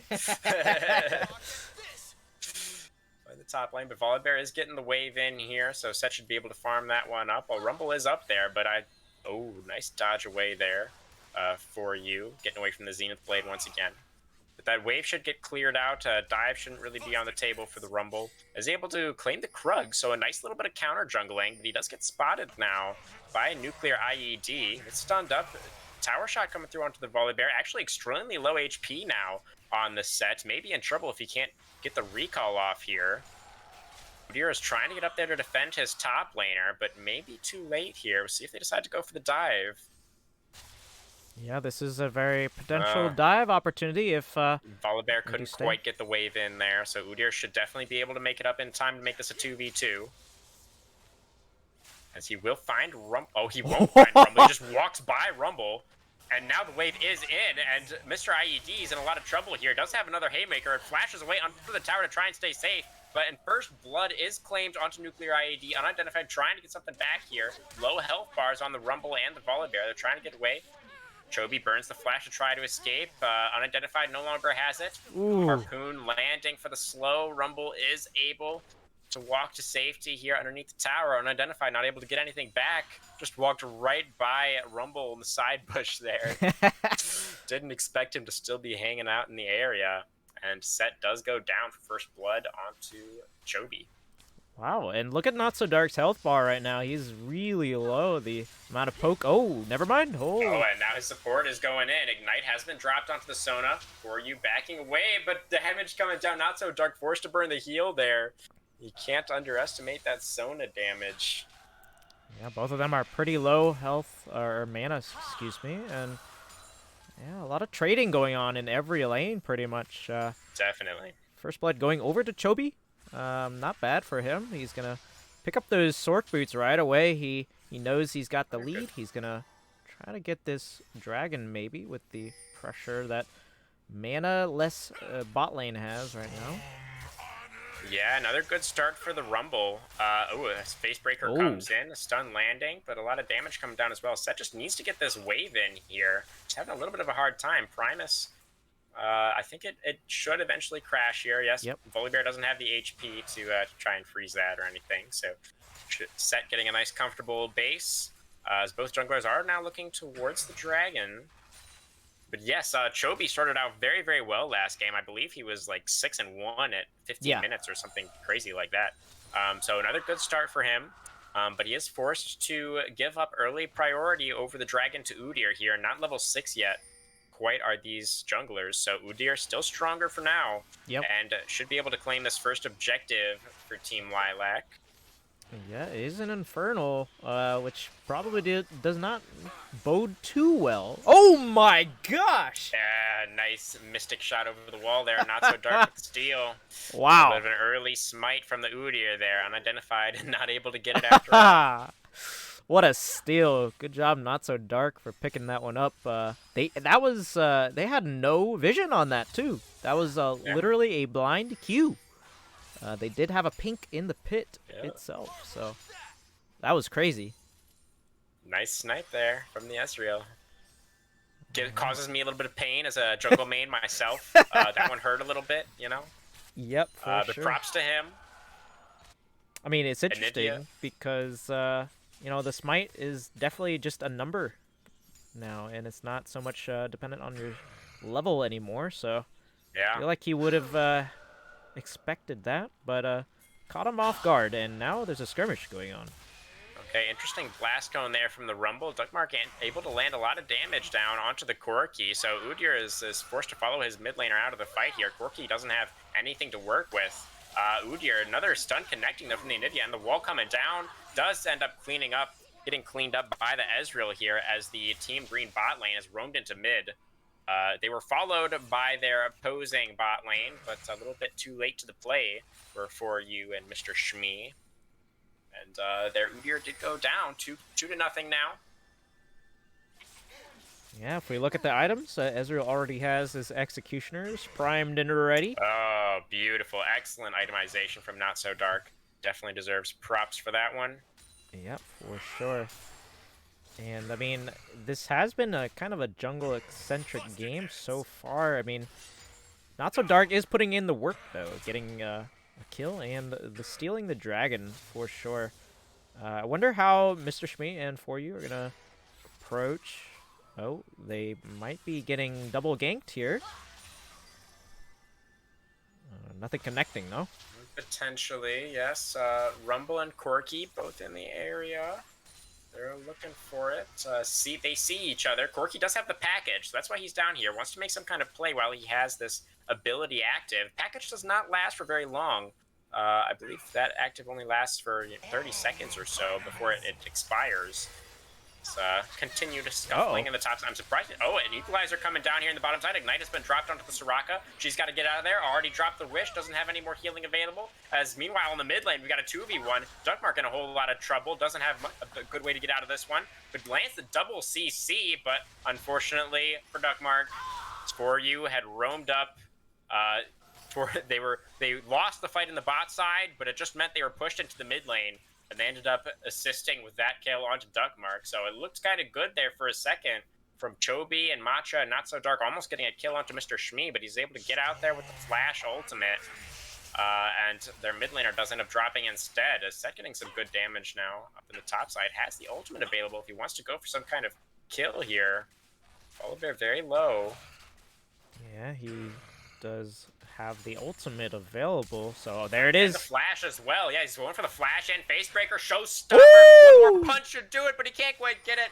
Volibear with the stun under the turret is able to turn the tables on Nuclear IED. Went for the play, had it in his eyes, but didn't quite have it in his hands. And able to get a third one there is Team Green. That was so patiently played by Primus, waiting for him to actually engage and popping the stun right after he got into tower range. Very well done.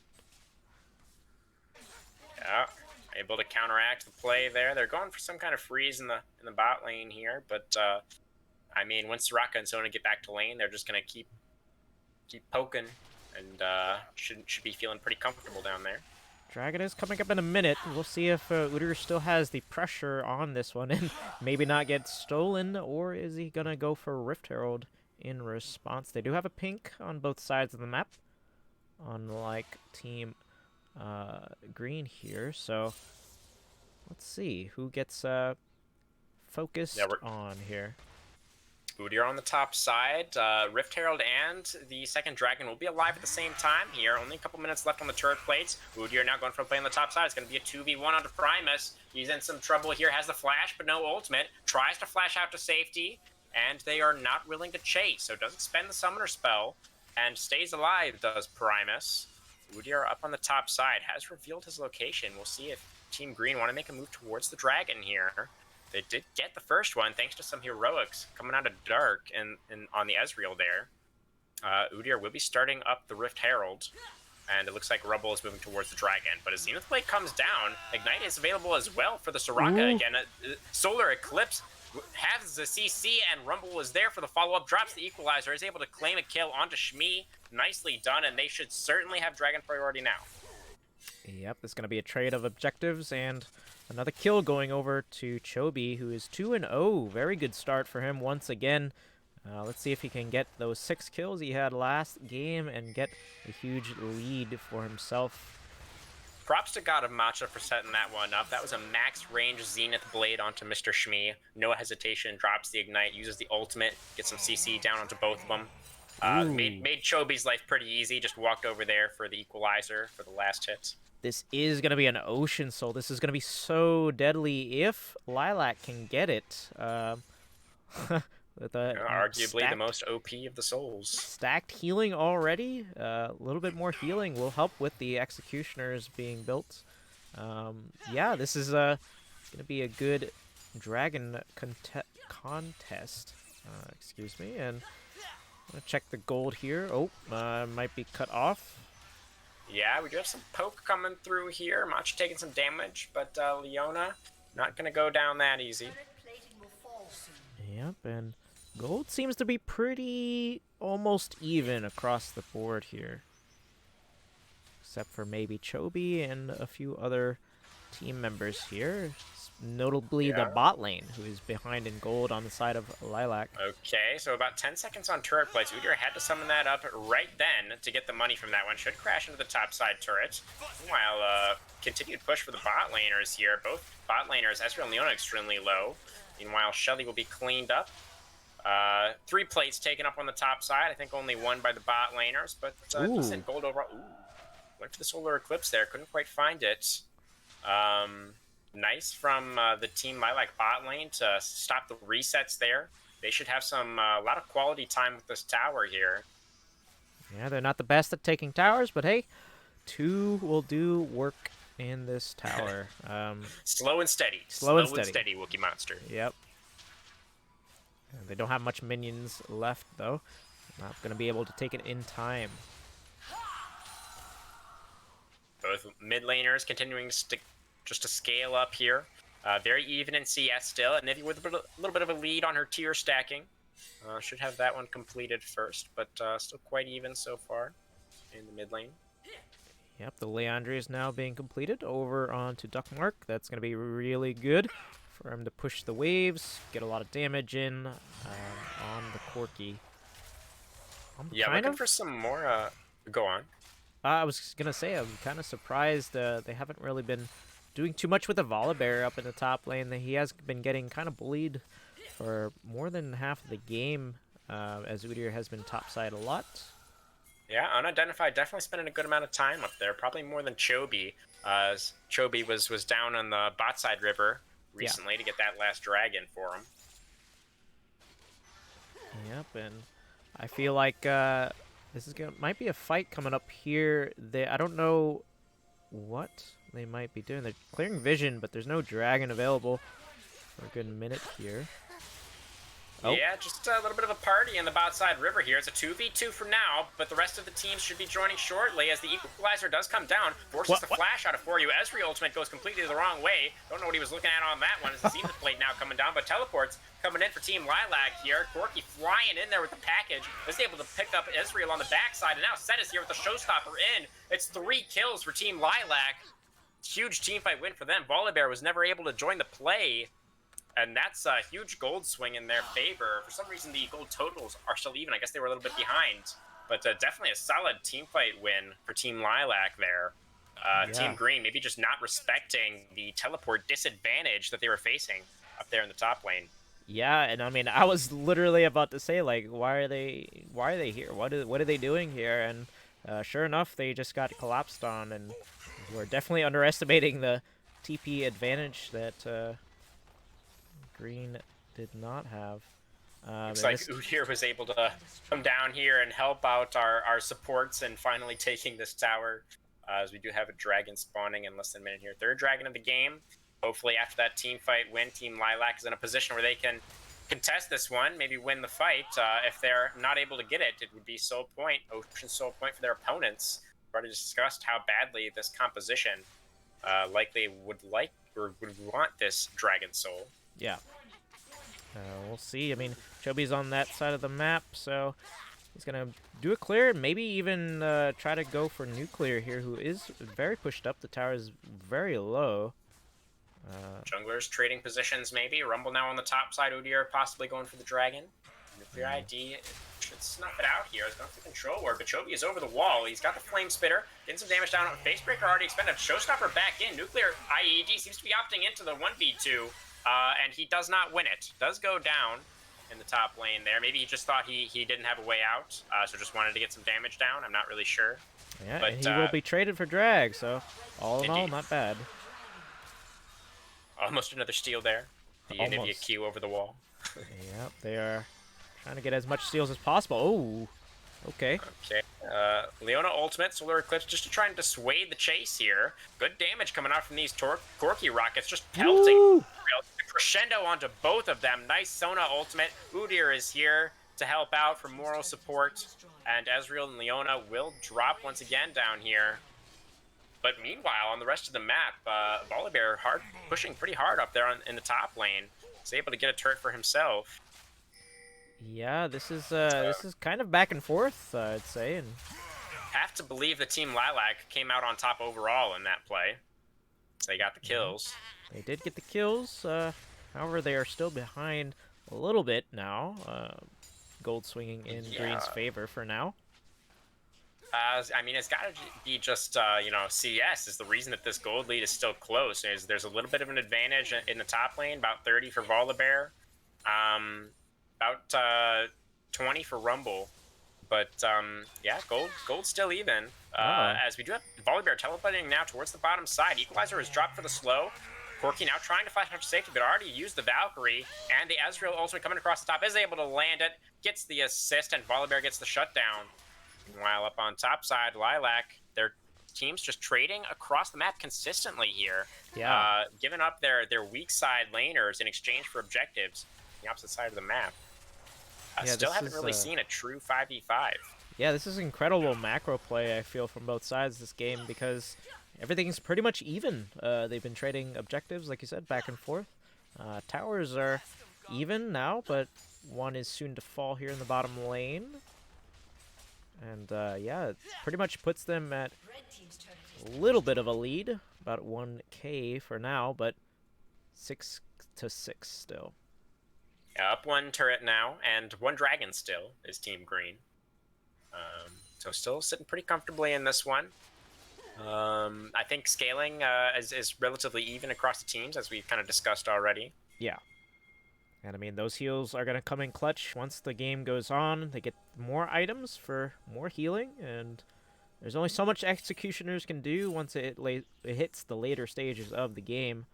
But yeah, this is going to be interesting team fights coming in from both sides.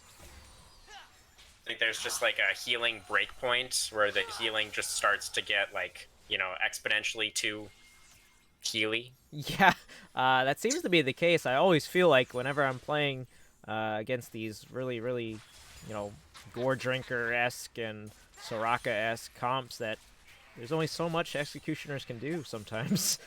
I mean, I guess that's basically what happens with Ocean Soul, too. Yeah. Like, if the enemy team has Ocean Soul, you can buy Executioners, but you're still not going to feel great. As Sona taking some damage here. A little burn from the Leandries there, coming through from the Anivia. Looking like a mid lane party right now. Yeah, a little bit of an NA ram happening here. as we have, 3v4, just kind of a stare down at the moment. Rumble off in the jungle to the side here, just clearing his camps. Yeah, it looks like All right, Lilac is looking for picks or something here. yeah. Anivia wall, just a little bit short there, trying to force the Valkyrie out. I feel like Set's got to be a little bit careful on the top side. He doesn't have very much vision. I mean, I guess they see most of the enemy team, so he's fine for now, but no longer has that tier 1 tower to fall back on. Yeah. And I guess we should also point out Nuclear IED is sitting on that second Rift Herald as well. That is in his back pocket as opposed to the Udyrs, so have to watch for that. If he gets left alone in a lane, he could do some damage with that one, potentially. Yeah, Dragon is up in a minute, and he does have TP advantage, so he might benefit from just dropping that in the top lane, maybe getting that turret, or even pushing out the lane as Green is now resetting, unbeknownst to them. Looks like Unidentified might spot them out, leaving, though. Green resetting in here should be pretty much in time to make it back to Dragon there, but River Control is squarely in the possession of Team Lilac for the time being. Yeah, looks like Nuclear might drop it mid now. Yep, yeah, I think he might. It seems like a solid play here, as the Dragon has been started up, as Volibear has caught Sona out on the flank here. Sona already going down. Volibear straight in onto 3. Corki now with the package out to the other side of the fight, but he's got to run for the hills now. Volibear catches him out. Valkyrie's does not take the Corki far enough, and Primus still wants it. He's chasing Set and Mr. Shmee back into their own jungle here. Team Lilac had position in the river there, but they just got caught out a little bit by Primus and Volibear. Unidentified going in for the 50-50. Hops in there with the blast gun, but can't quite get it. It is secured by Chobi. Third Dragon of the game. Going over to Team Green. And they still have numbers on the map as well. If they can find a fight, they would likely win it, but it looks like Team Lilac members should be getting themselves out to safety. Yeah, that was a really good engage by Primus. That is the pick that they needed to secure this third drag. So they're kind of inching more and more on the gold lead as this second, or this middle tower, tier 1, is going to fall. Absolutely right, man. Great looks coming out of the Volibear there. Definitely looking good on that one. And the mid lane tier 1 does drop. It's about a 2,000 gold lead and 2 dragons now for Team Green, trying to make this a 3-game series tonight. You think they can do it, Wookie Monster? I think it's definitely in the cards for them. I mean, this game has been pretty much back and forth, but as soon as 4U got caught out there, the comp kind of just fell apart. So we'll see if they can continue to get those kinds of picks in these fights, or preemptively, and secure the win for themselves, bringing us to game 3.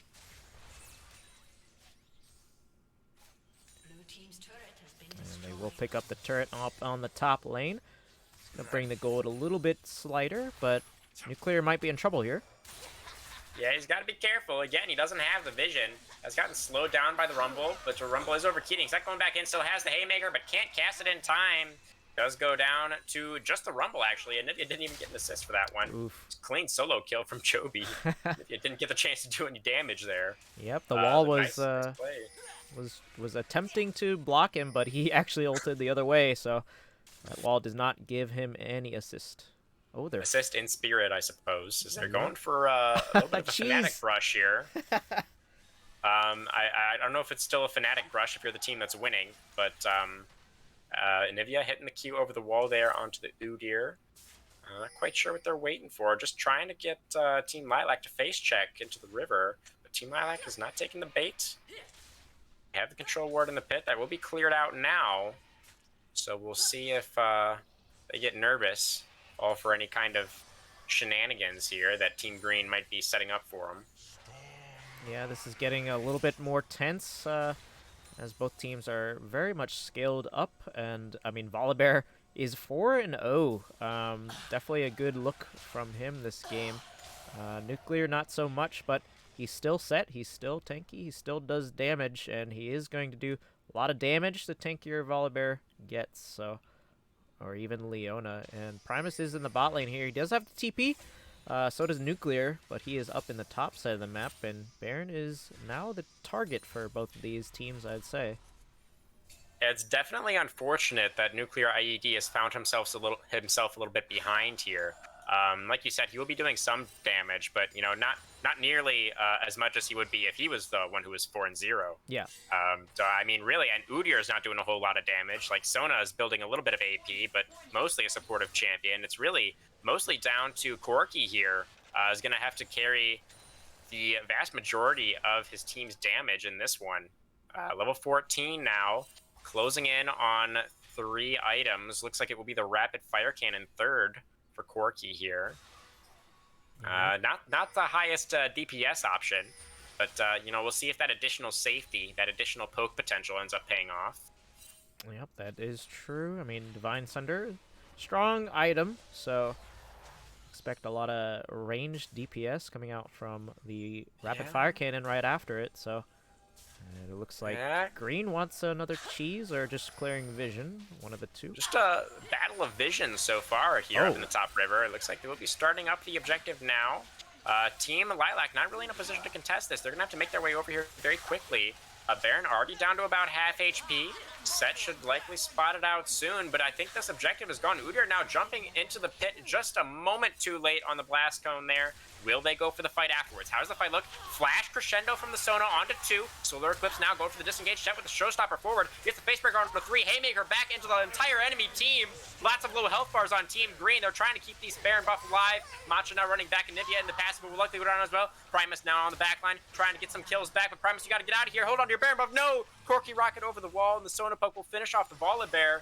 Now 5v3 on the map. Team Lilac, they're in a position to secure this next dragon for themselves, and they got 2 Baron buffs off of their opponents as well. As the dust settles at the end of that one, Team Wookie Monster, what do you think of this current game state now? Was that Baron play worth it for Team Green? I don't think so. I mean, they don't have much members with it, but they do have it, and it is going to be second dragon. They pretty much traded that, and are looking for another cheese once again on the other side, though. But yeah, that was not the most even trade, but it was a trade of objectives, so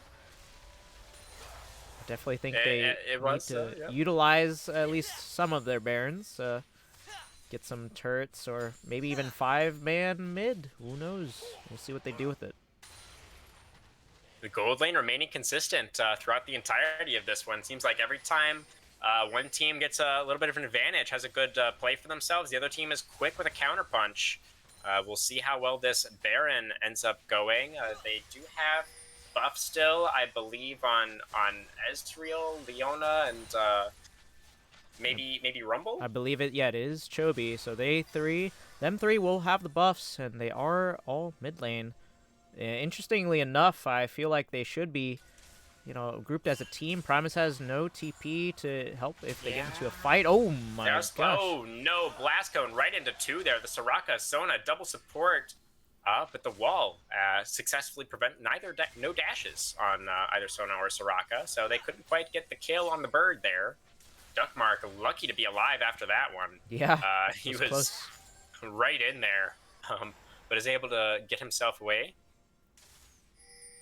Alright, Primus is now in the mid lane as well, just to back them up. I don't feel like they're using this Baron to its fullest potential, at least maybe they're just taking it easy because they know that there's, a TP up on the nuclear, and yeah, I don't know. They should be trying to push out with this Baron, but maybe just scaling is the option. Yeah, I mean, we'll see. It looks like they've successfully stalled out this Baron buff pretty well. Team Green wasn't really able to get too much of anything with that one. So maybe still playing for dragons, like you said, just playing long here. Only a couple more. I mean, if Team Lilac gets the next one, then the one after that will definitely be Soul for somebody. Yep. So, we're going to have Ocean Soul coming through before too long here, as we do have a pause. Yep. And there is a DC, so yeah, I totally agree. Like this might be stalled long enough for some team to get Soul, maybe even Elder we might see. The gold is still kind of even, turrets as well kind of even. So yeah, this is definitely a very, very prominent change from last game. The gold's kind of being pretty even across the board here. But I do want to look at the items here and kind of distinguish Changes for them. what changes might need to be made. I mean, we do see the Morello Namicon over on the Chobi. Yeah, it's a great Um, call.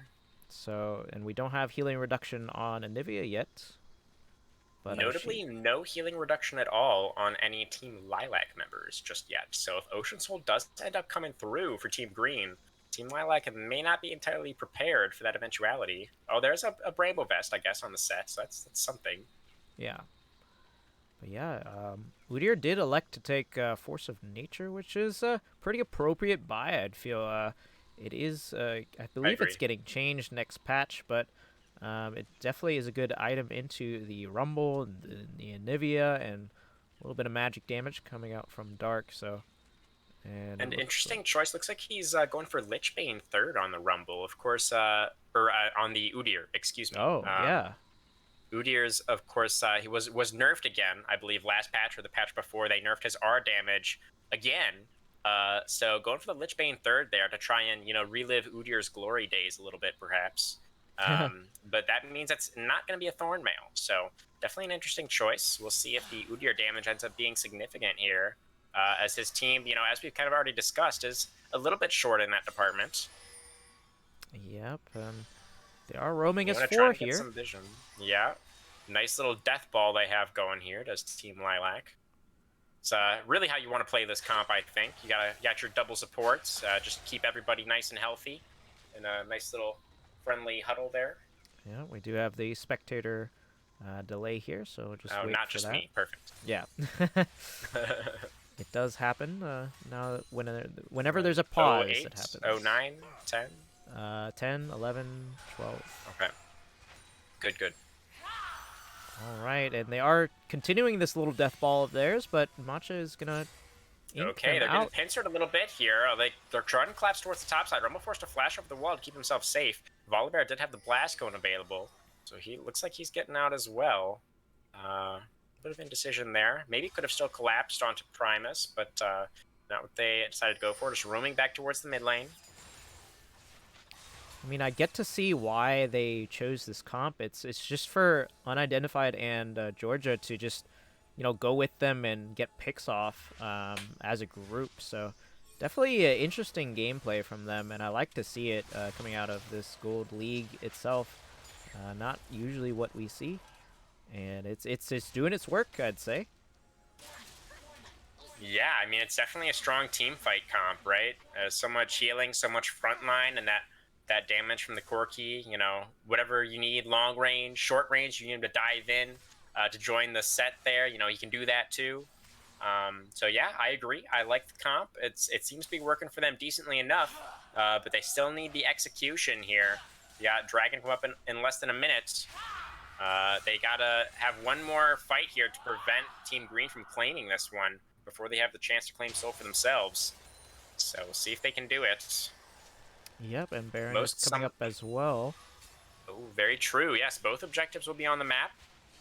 Most summoner spells are available as well. Only one missing is Flash on the Rumble.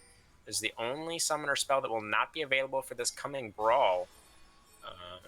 As Team Lilac have river control for the moment. Chobi getting pushed back here. Flash crescendo before you went for it, but wasn't quite able to connect with that one. Won't have those tools available for the fight here. Corky does have the package as well. Oh, no. Soraka gets a little bit caught out. Stun lands from the Volibear. Lots of damage coming down. Volibear ults straight in. Valkyrie out from Corky to keep himself safe. Now in the backline goes Identified, trying to run interference, keep the rest of his teammates alive. Primus dove into the backline, but does get cleaned up by Set's Haymaker there. Got a Matcha now, has to run. One more rocket would kill him. The Corky steps a little bit too far forward, going for the last hit there.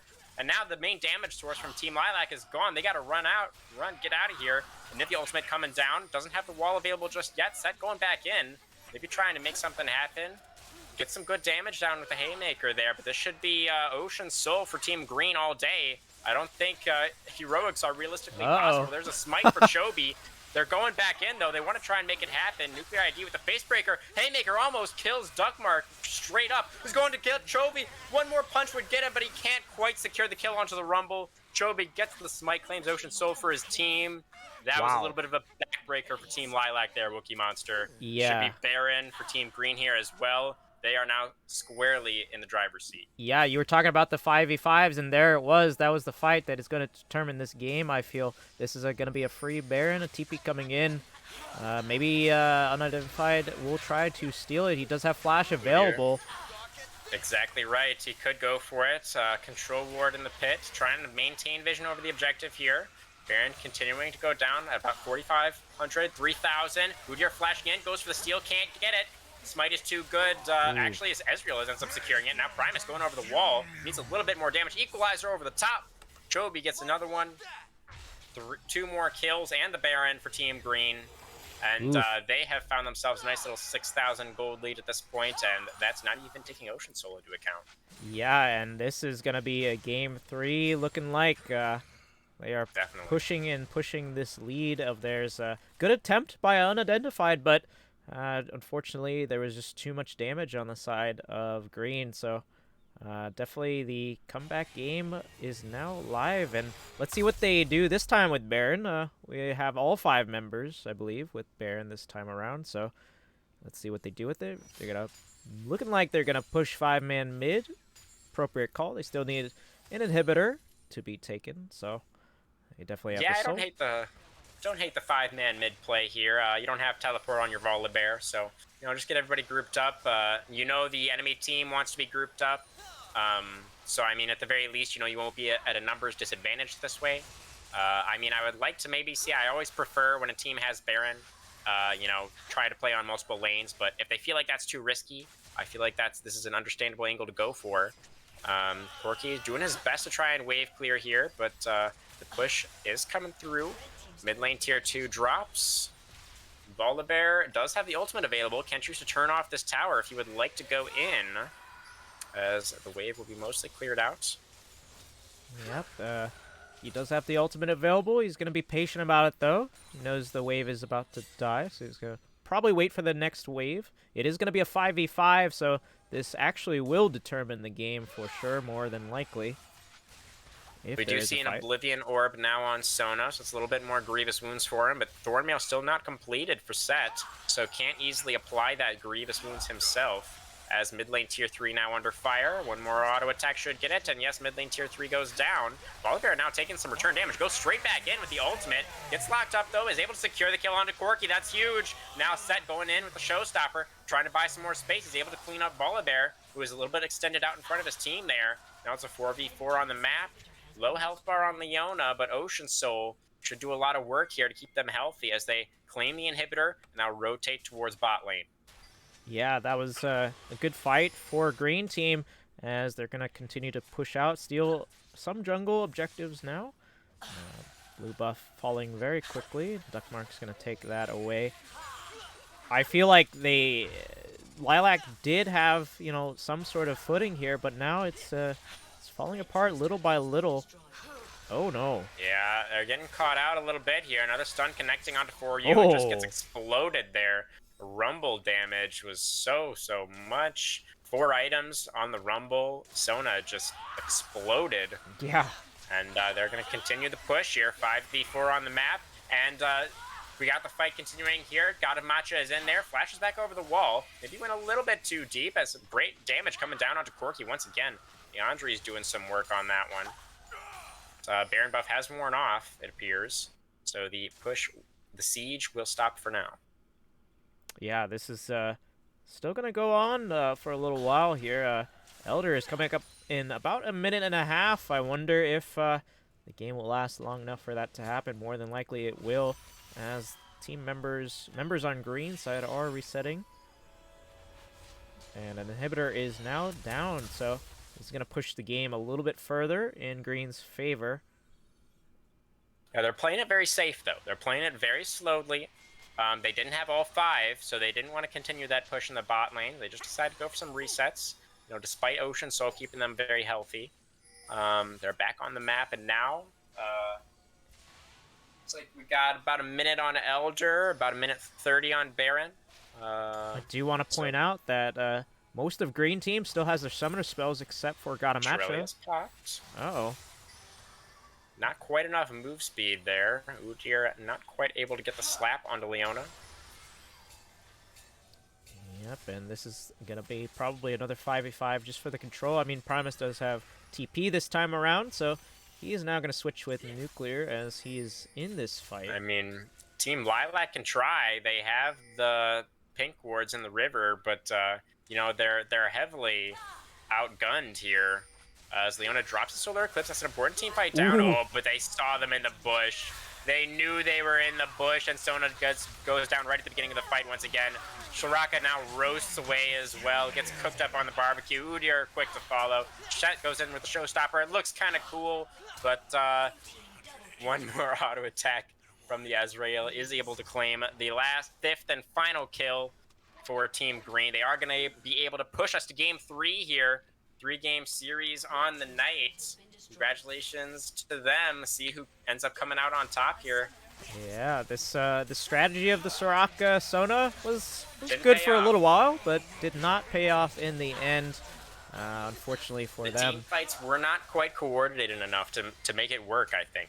Yeah, a little bit of that. I feel like they had their footing in the first half of the game, but then slowly started to fall apart as we saw in that game. Let's take a look at the damage charts real quick and see who did the most here. And to my surprise, is actually going to be Corky throughout the entire game, but not so dark on Ezreal right behind him. So Chobi right beneath that too. And we are going to get a game 3 of the series once again. So no 2-0 this time. Excited to see it. Yeah, that was quite an interesting comp coming in from Lilac there. I guess they were like, oh, let's just try it. I mean, we already won one game, and now we're getting to game 3. So they're going to have to put all their marbles in this one if they want to pull out the win. Even though the comp did do pretty okay, it just did not survive late game. Yeah. I mean, maybe it's like you said, where they won the first one, and maybe they just wanted to try something out a little bit different here. And then the game, also like you said, was extremely close for a long time. But kind of the frustrating point for me is I really feel like that their comp should have scaled quite well. You know, they were in a great position. Their comp wants to 5v5. They had position around the objective in the river, but just a couple of individual mistakes, getting caught out by the volley bear there, was able to catch up and land the stun, get a lot of damage down onto some key members towards the beginning of the fight there, and they just weren't quite able to make it work. Yeah, unfortunately, they could not make it work, but we'll see what kind of changes they make in the third game. That comp threw me off guard, so I mean, it must have thrown them off guard a little bit, but I don't think there was Certainly any, unexpected. different picks or I mean different bans coming out from either side. I think the standard bans that we saw in both of those games are going to continue forward. They might have to change up comp a little bit on the Lilac side. Obviously, that one didn't work out quite the way they wanted to. So yeah, I totally agree that we should see a good game 3 to end it off. Yeah, I mean, Chobi had another great performance on the Rumble. I'm a little curious to see if maybe that one hits the bench for Game 3 here, as he's gone for it both games in the series thus far. Of course, we expect the Katarina to be not allowed once again. Yeah, Katarina not allowed. He did show us the Nivea play there, which was pretty good, I'd say. Not a bad showing. Let's see if they ban out the assassins on the side of Lilac once again.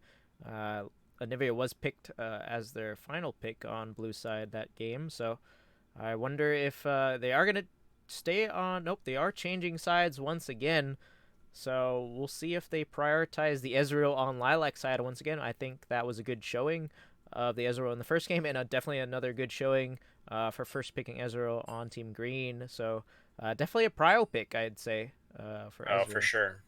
For sure, yeah. Ezreal has been looking very, very strong recently. And yeah, that's funny about the Anivia.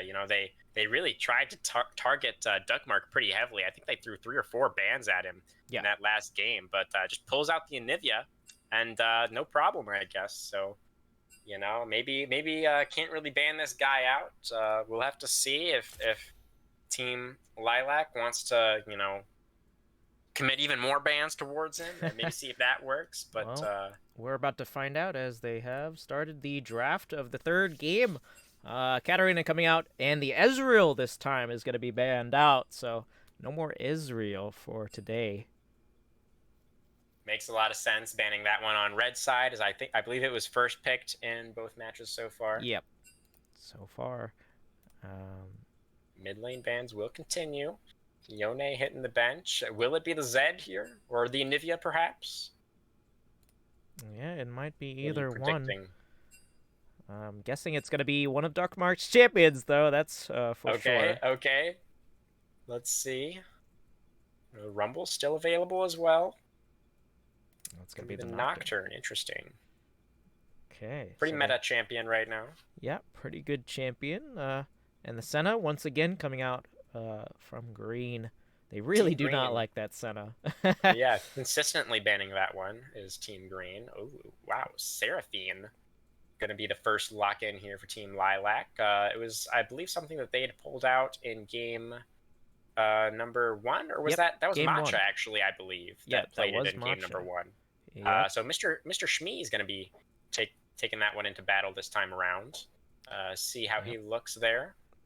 I mean, it may even be Georgia taking it mid lane. We'll see. Oh, that is true. Yes, a little bit of flex possibilities still available for the Seraphine.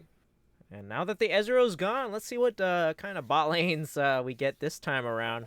We saw some interesting ones before. It's going to be Ashe Braum on the side of green, though.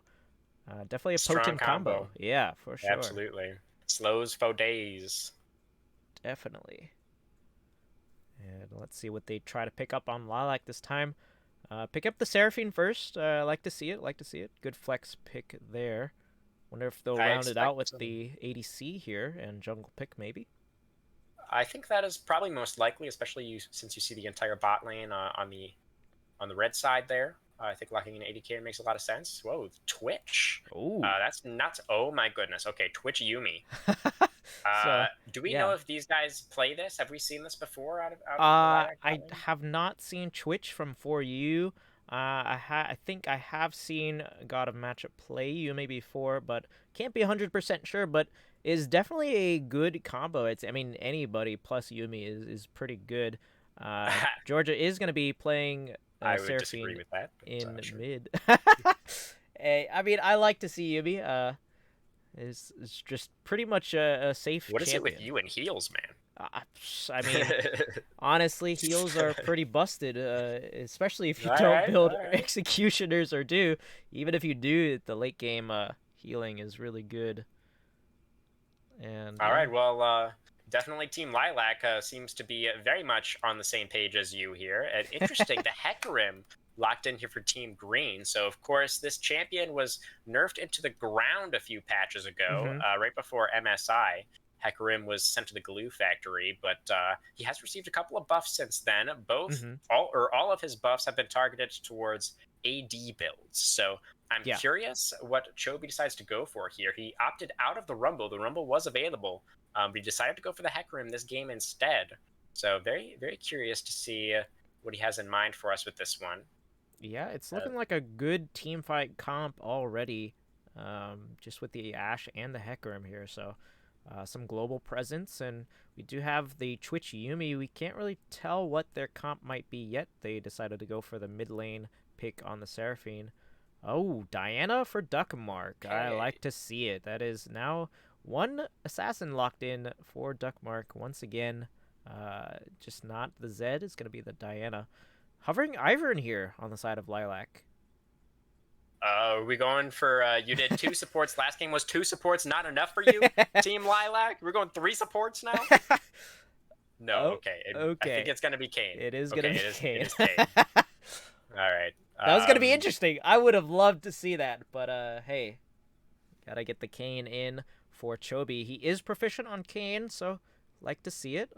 Hovering Ivor once again. They're You guys are trolling just us. They're trolling trolling. us. There's no way. There's no Yeah, way. yeah. You guys are trolling us. I do expect the red Kane this game, as we see 3 melee champs already to the side of Team Green. So I think the red Kane would make a lot more sense. This team does need frontline as well. And I do like the Volibear here again. They're picking it away from. Does Team Green have their third top laner of the series in right now?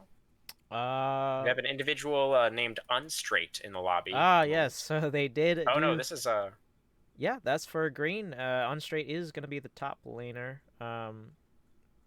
So yeah, in replace of Repented. fourth fourth top laner of the series here. Yeah. On the Gangplank, yes, this is one of his champions that he does play often, at All least as right. I'm aware. So it is going to be Gangplank, Volibear in the top lane, Kayn and Hecarim in the jungle, Yuumi and Twitch on Lilac's bottom side, as well as Ash Braum on greens, and then Seraphine and Diana mid. This is going to be a match. This is both team fight oriented comps. Both have pretty good scaling options, Gangplank being a nice scaler for sure. And then we have the Twitch and the Seraphine on the other side. This is gonna be a game. Yeah, it's a very interesting draft. I agree. Very strong team fight on both sides and decent scaling as well. Um, so yeah, I expect it to be a spicy one. Absolutely. Volibear Gangplank seems quite volatile, so more top lane shenanigans soon to come. I have no doubt. Yeah, I mean, and you were talking about the Hecarim buffs and nerfs.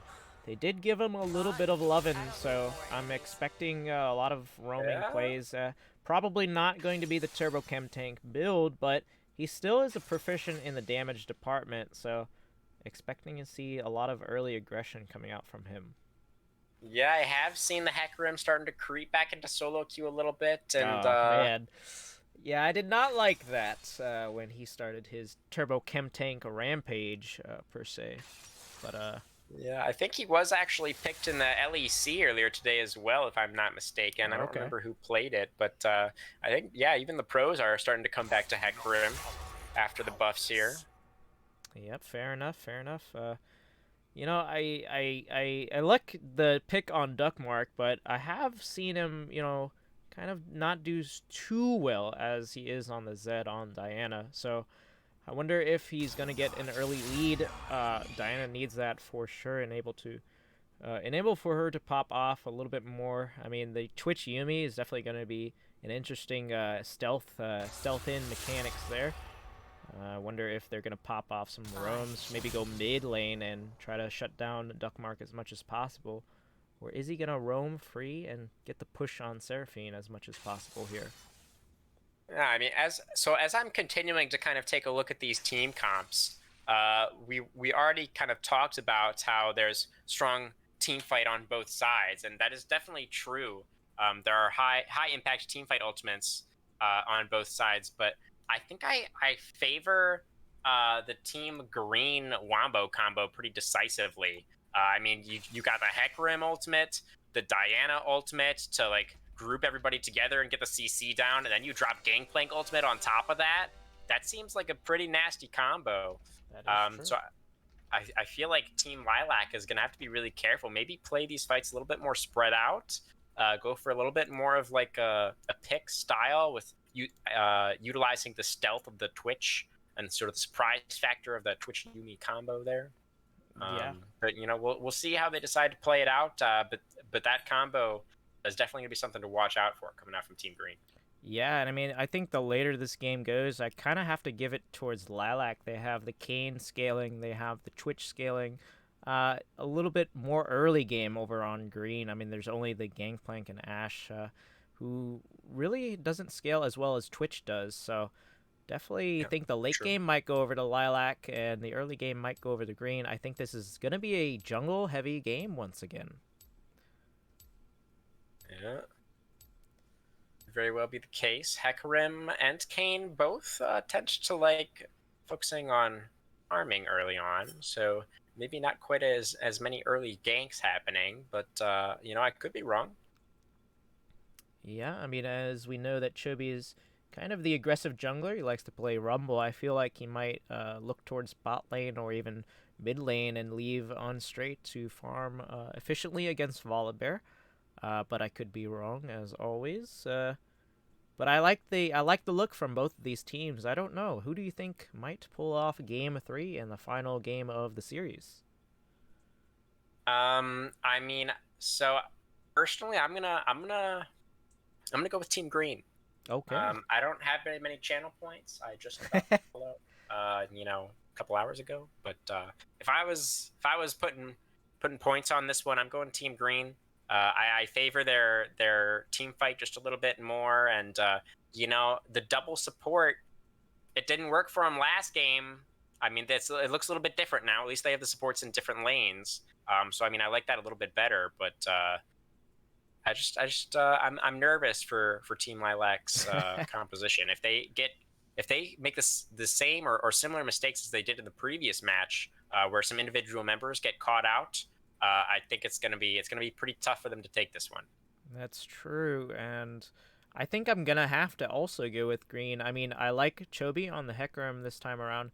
I know that Unidentified does play, quite a bit of Kayn, but I feel like the early aggression from Hecarim is just gonna try to force bot lane to get ahead, and when your bot lane gets ahead, that means you have dragon control, I feel. And Gangplank is up there alone, just scaling quite fine against Volibear, I'd assume. This is gonna be not so much of a brawl between bruisers up in the top lane as we usually have seen this series, so definitely think Unstraight being subbed in will take that lane, just poke Volibear out to the fullest potential here. He does have the oranges to get him out of any sticky situations when it comes to a Kayn gank and the Volibear Q, but we'll see what lane Identified wants to go to. All right, I had like 500 points, so nice. We'll see if I can double my points here. Double or nothing.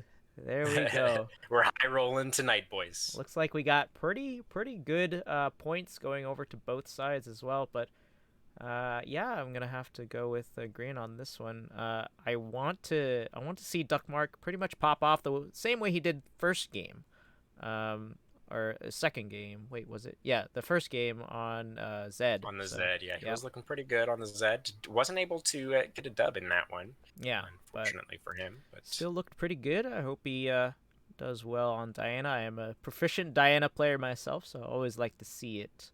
And we're gonna head into game 3 of Lilac versus Green, Smiley Face versus Meme Team of Dreams. This is gonna be a good match, as I stated earlier. It's gonna be hype. Some nice skins coming across the board here. I like the look. Yeah, I like the look.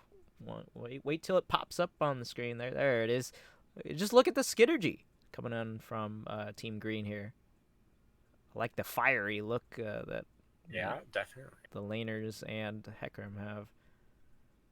The bot lane has something a little bit different going on. They're more about frost, iciness down there in the bot lane. But fire and ice, you got you're covering all your type disadvantages that way. Yeah. So very strategic here. Skin choices. Take a look at the summoner spells here. What do you think about the Kayn running Conquer? He's definitely gonna go red then. That's red Kayn. Yeah, that's red Kayn for sure. And then Gangplank with the grasp, pretty usual. Twitch getting the cleanse this time. I like to see it. I think that's very optimal into this lane matchup. Shmi, it did take heal, not ignite though. I like it. I think it's appropriate for the lane that they're in. Twitch. You know what else Shmi took? Exhaust. You know what else and the Dark Harvest. Yeah. Wow. Yeah. I'm not sure. Yeah. What is that? That's a Dark Harvest UV. That is a Dark Harvest UV. Huh. Yeah. That Yellow is tree secondary. that is pretty questionable. Never seen that one before. Never seen that one either. Was that it? I don't know. I don't even know if that was intentional or not, or it was just a mistake. But he's gonna have to run with it, and that might mean that they're looking for a lot of roams. Yeah. I mean, I think press the attack Volibear. I also would question a little bit, not to the same degree, of course. Personally, I favor Conqueror on the Volibear, especially if you're going up against some tankier boys like Hecarim, Braum, Gangplank. All these champions are melee that you're going to be fighting. So, I think the Conqueror could have looked pretty good, better scaling rune, a little bit more sustain in fights, but went for the early game power that press the attack does offer. Yeah, it's possible that Unidentified wants to focus the top side of the map, so it's definitely an option. But he's not going to do it very early on. So yeah, I do I think mean, he's got the to get his red orbs, right? So I mean, yeah he's gonna go up there to just get some orbs, but it's gonna be hard to actually get kills onto the gangplank, especially if Chobi is matching those top lane plays. yeah he We are did take onto the rift Ghost, here. and I do like to see it. Looking like maybe a 5-stack coming out from Team Green, all walking down towards the bottom side of the rift here. Yep, and it looks like they're gonna invade on the bottom side and maybe Through not the catch tri-brush. anyone. This is a strong invade. If somebody is standing in the tri-brush, they don't have vision until they come around the corner just there. So, I do generally like this invade path. Pressing forward fairly rapidly here. See when they get spotted out. All right, looks like Right. Shmi Now might be they in are trouble here. seen. Twitch and Yumi are getting caught out here. The Braum Q maybe would have liked to see that go onto the Twitch, seeing as how the Yumi can just do Yumi things Yeah. and be fine. But, it was always a long shot. So they just went for, a little bit of a one hello there. thing to note that for you did take Doran's ring, so it's possible we might see a AP Twitch build here. A lot of strong AP spiciness options. there. Yeah. Yeah, I mean, I guess they don't have a ton of AP in their comp, right? A Seraphine mid, I mean, it gives you some, but not a lot. So, I mean, AP Twitch, I could, see an argument for that. Yeah, could see it. I don't think it's generally quite as strong as the AD build, but, we've all seen the AP Twitch pop off on occasion, so we'll see how it goes for him. Yeah, they are very confident in their ability to kind of outpace the other bot lane here, so I guess that was kind of why they decided to roll with it here. He did start his flask first. Pretty traditional. Yeah, I think it's traditional for AP Twitch to do that first, get a lot of poke in, try to hit level 2 first, and maybe proc that very deadly poison. Yeah, he got some decent damage down, was able to push the wave pretty effectively, and like you said, was able to get that level 2 mark first of all. The Braum stun, a couple more procs, is able to get that off, but decent damage traded back. Not so dark, actually pretty low after that one. Is forced to burn all of their potions, is the green bot lane. Yep. Strong start for the Twitch Yumi. If these guys get ahead, I mean, that could potentially be pretty nasty. Yeah, I have seen very many Twitch's AP. The Nash's Tooth first buy will quite literally a huge spike in damage for Twitch users. So on the opposite side of the map, it seems like Nuclear IED maybe getting abused a little bit in that matchup against the Gangplank. Gangplank, of course, very strong early with the Grasp there, able to trade with the Trial by Fire and the Q. Oh, Nuclear IED is still very healthy. He's just getting pushed in, so he'll be feeling all right still. Is he going to be able to tie up that CS or at least get it pretty close? Yep. Both junglers clearing towards the top side. Yep, this might be a Scuttle Skirmish here, or Unidentified might I actually opt to just stay away. Unstraight had the push, so was able to roam down with his Hecarim. They are pushing Kayn back out of the river here. Kayn forced retreat, calling down his own top laner now here as well. Oh, Kayn had not taken the blue buff yet, so they're going for the blue buff invade here. Volibear E, Sky Splitter does connect onto both players there, I believe. They're going to continue going for the steal here, about to reset, but the smite is true. Chobi does claim the buff, charge back onto Nuclear IED, is able to keep his top laner safe for now. Rampaging, shield coming through for the Volibear, but Ghost is popped now. Chobi wants to try and chase these guys down. Doesn't have the E up quite yet, unidentified. Ooh, the parley almost gets the kill, and Dugmark is here for the cleanup. Flash E in, gets the first blood there onto the Diana. Now Chobi isn't done yet. He has the E, couldn't quite get the charge back there, but does get the flash out of Seraphine. Solid win in the topside jungle here for Team Green. They're pulling ahead in this one. Their bot lane is hurting, but if the bot lane can hang on, topside is doing very well. Yep, that is for sure the play here. And it is going to be a Mountain Dragon as the first dragon. I don't feel like any of these teams really benefit too greatly from this Mountain Dragon, so might not be as contested as both junglers are looking to farm and scale ahead. Very, very good CS lead coming over onto Chobi, though. True enough. Yeah, he was successfully able to get that invade onto the blue buff. Was able to claim the Scuttle Crab as well. Looks like Kane will be able to get the bot scuttle for himself, which means he'll be not terribly far behind, but definitely at a little bit of a disadvantage here in the early minutes. Yeah, for sure. And a lot of the directed camera seems to go to this bot lane, who has successfully pushed out the enemy bot lane. It's because it knows you like heals, dude. It's just accommodating your personal Who preference. doesn't like heals, though? Like, honestly. I think most League of Legends players, to be totally honest with you. But to each their own. Hey, my team in the Plat League actually sported Urgot Jungle with the Yuumi that actually was just on him for the latter half of the game, and we just won through that way. So yeah, I'm definitely definitely a fan of it if it nets you what you want, which is the win.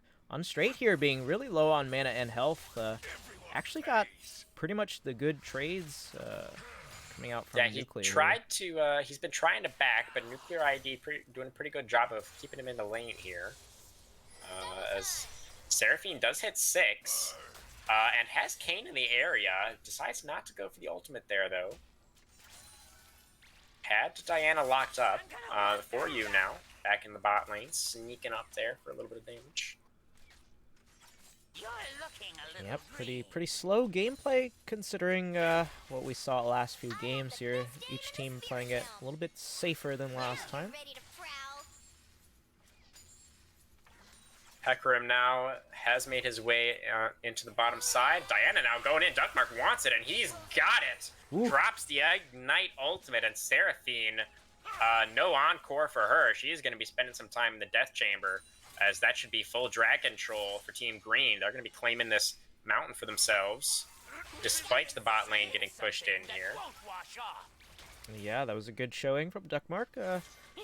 Expected that, but not expecting a lot of this damage from 4U. He's just been bullying and Not So Dark for this beginning of the game. It's crazy to see how much damage just a blasting wand can do on a Twitch. Yeah. It is the AP Twitch, just like you predicted.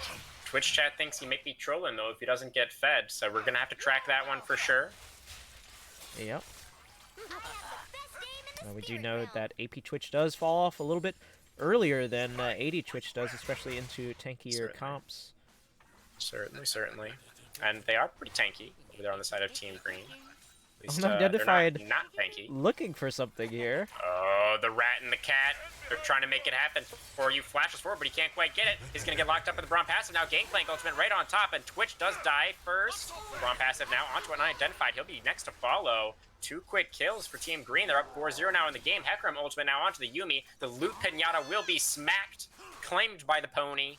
And 5-0 now, Team Green. They're up a dragon as well. Looks like my channel points may be safe, Wookie Monster.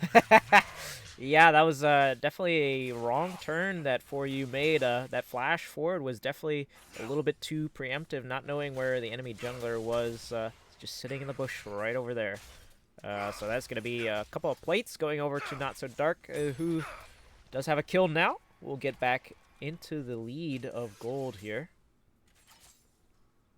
Yeah, a little too greedy from the rat there. Got caught by the trap, and now a little bit of a trade between the top laners. Volibear now ulting in for the extra HP. Unstraight thought he had the advantage with the barrel in the bush there, but has to run away from the Volibear. Is able to hang on to his flash, so that's a silver lining for the Gangplank there, but definitely that trade did not go how he wanted it to. Yep, for sure.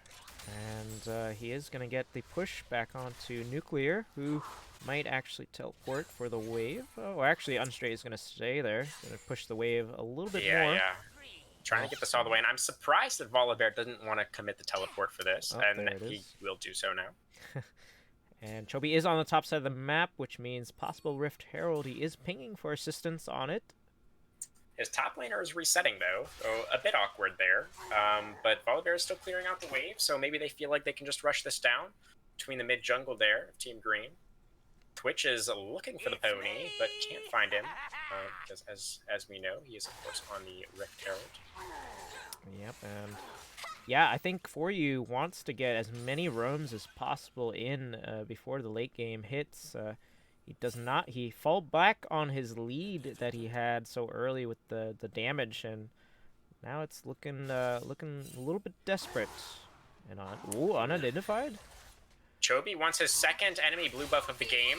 Kane will find him here. It's like Gangplank maybe first to the fight as we have a 2v2 breaking out in the bot lane. The only ultimate to try and disengage this one, but Twitch getting extremely low. Too much crowd control. Twitch cannot get away. He's now identified's in a whole lot of trouble. He wanted the blue buff, but it cost him his life to even walk in there. As now it's another 2v2. Seraphine has made her way in here. Does land the ultimate onto Hecarim. So a 1-for-1 up on the top side, but Twitch died for free down there on the bottom as the fight is continuing. Duckmark has made his way into the battle, and he will claim Volibear as Yuumi is just kind of not doing anything down here, to be expected. Yeah, this is really going in towards green here. A lot of leads going over to them, and Duckmark is 3-0. That was the first kill for Team Lilac. That Seraphine ultimate was able to get one for themselves onto the Hecarim. But yeah, just like you say, it's a significant lead at this point for Team Green. It seems like they're pretty solidly in control.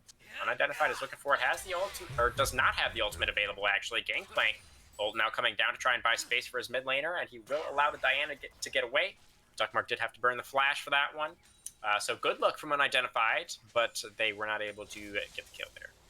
Yep, for sure. And yeah, this is a very, very pretty much green-sided dragon here. They do have vision over it, and it is coming up in about 30 seconds now. For you, looking on the hunt, though, for a pick right before it happens. He wants to put a stop to this play before it happens. He's found Braum once again, but this didn't go so well for the Rat last time. Braum does have a buddy to dash to. He's taking a little bit of damage, but puts up a shield. Should still be able... Oh, but he contaminated the very end there. That AP Twitch starting to hurt a little bit. Doesn't even have a full item yet. You really can't let this guy be getting those stacks on you. As he's getting more stacks down onto Chobi. Got Amacha back in there to try and protect his jungler. Puts up the Unbreakable and drops the ultimate as well. It will be a trade so far. Support for jungler. I think Twitch and Yuumi better get out of here. They don't have a front line anymore to work with. The dragon still alive. Looks like a team Green should be able to push into the river here and take control, or maybe not. Just going back to lanes for now. Yeah, just playing it safe, I guess. They had the Scuttle Crab Shrine in their possession as well. I really feel like that was a good opportunity to go for that one. Diana Ultimate almost catches out the Seraphine there, but Darn was quick enough with the flash, get herself to safety. Rift Herald now dropped. This should definitely secure the dragon, I expect. But they're going for a bot lane play first. Hecarim has the Ghost ultimate available. He's a playmaking machine right now, is Chobi on the Hecarim. But Twitch did back off just in time there as we have yet another 1v1 happening. Still relatively high health bars for now, though. Dragon has been started. But Team Lilac does have 3 players in the area. Kane has spotted this objective take coming out. But there's nothing he can do. The smite is good from Chobi. He's able to secure the Ocean Dragon. Team Green 2-0 is the dragon count now, maintaining a 4,000 gold lead. Yeah, this is good macro play coming out from Green. Chobi is definitely on the hunt for these dragons this game, and it's a good showing. I feel like they're gonna have to do something on the side of Lilac to get ahead in this game. We talked about this earlier. I mean, Twitch does have his Gnash's Tooth item spike, but is that gonna be enough to propel him forward in this game? I mean, it remains to be seen. It's just a question of if he can stay safe, right? He's going to have Hecarim, he's going to have Diana, Gangplank, all these champions are going to be gunning straight for the Twitch. As Gangplank is gunning for Volibear right now. Volibear drops the E, Shattering Skies to get the shield, but it's not enough. Hecarim is there to help his top laner get the kill, as Yuumi was not on top of Twitch, gets CC'd there by the Braum ultimate and does get claimed by Not So Dark on the Ashe. Another kill for the Team Green bot lane. They had a rough first couple of levels, but they're really fighting back now. Yeah. And things are happening on all sides of the map, as Duckmark did pick up the kill on Georgia. Unfortunately, I don't know. Check out that gold lead, man. Blew up. Yeah, I don't even know what happened to Georgia. We did not get to see that kill, but oh shoot, yeah, I didn't even realize Seraphine died too. Apparently it was a strictly 1v1 business. Duckmark is continuing to grow his lead on Diana. Did Team Green just get all 3 outer towers in the space of like 15 seconds? Yes, you are correct. Oh yeah, that explains the gold lead. Actually, I think we solved the mystery. Yeah, they got all 3 towers there. Duckmark picked up the mid lane, and well, the bottom lane tower is still there though, but almost there. Yes, my mistake. It's almost down though, as they did get a reset off and are looking to take that last tower on the tier 1s. Indeed, they are. Team Lilac finding themselves in a very significant hole at this point. Sort of continuing the trend from last game, just kind of, individuals getting caught out.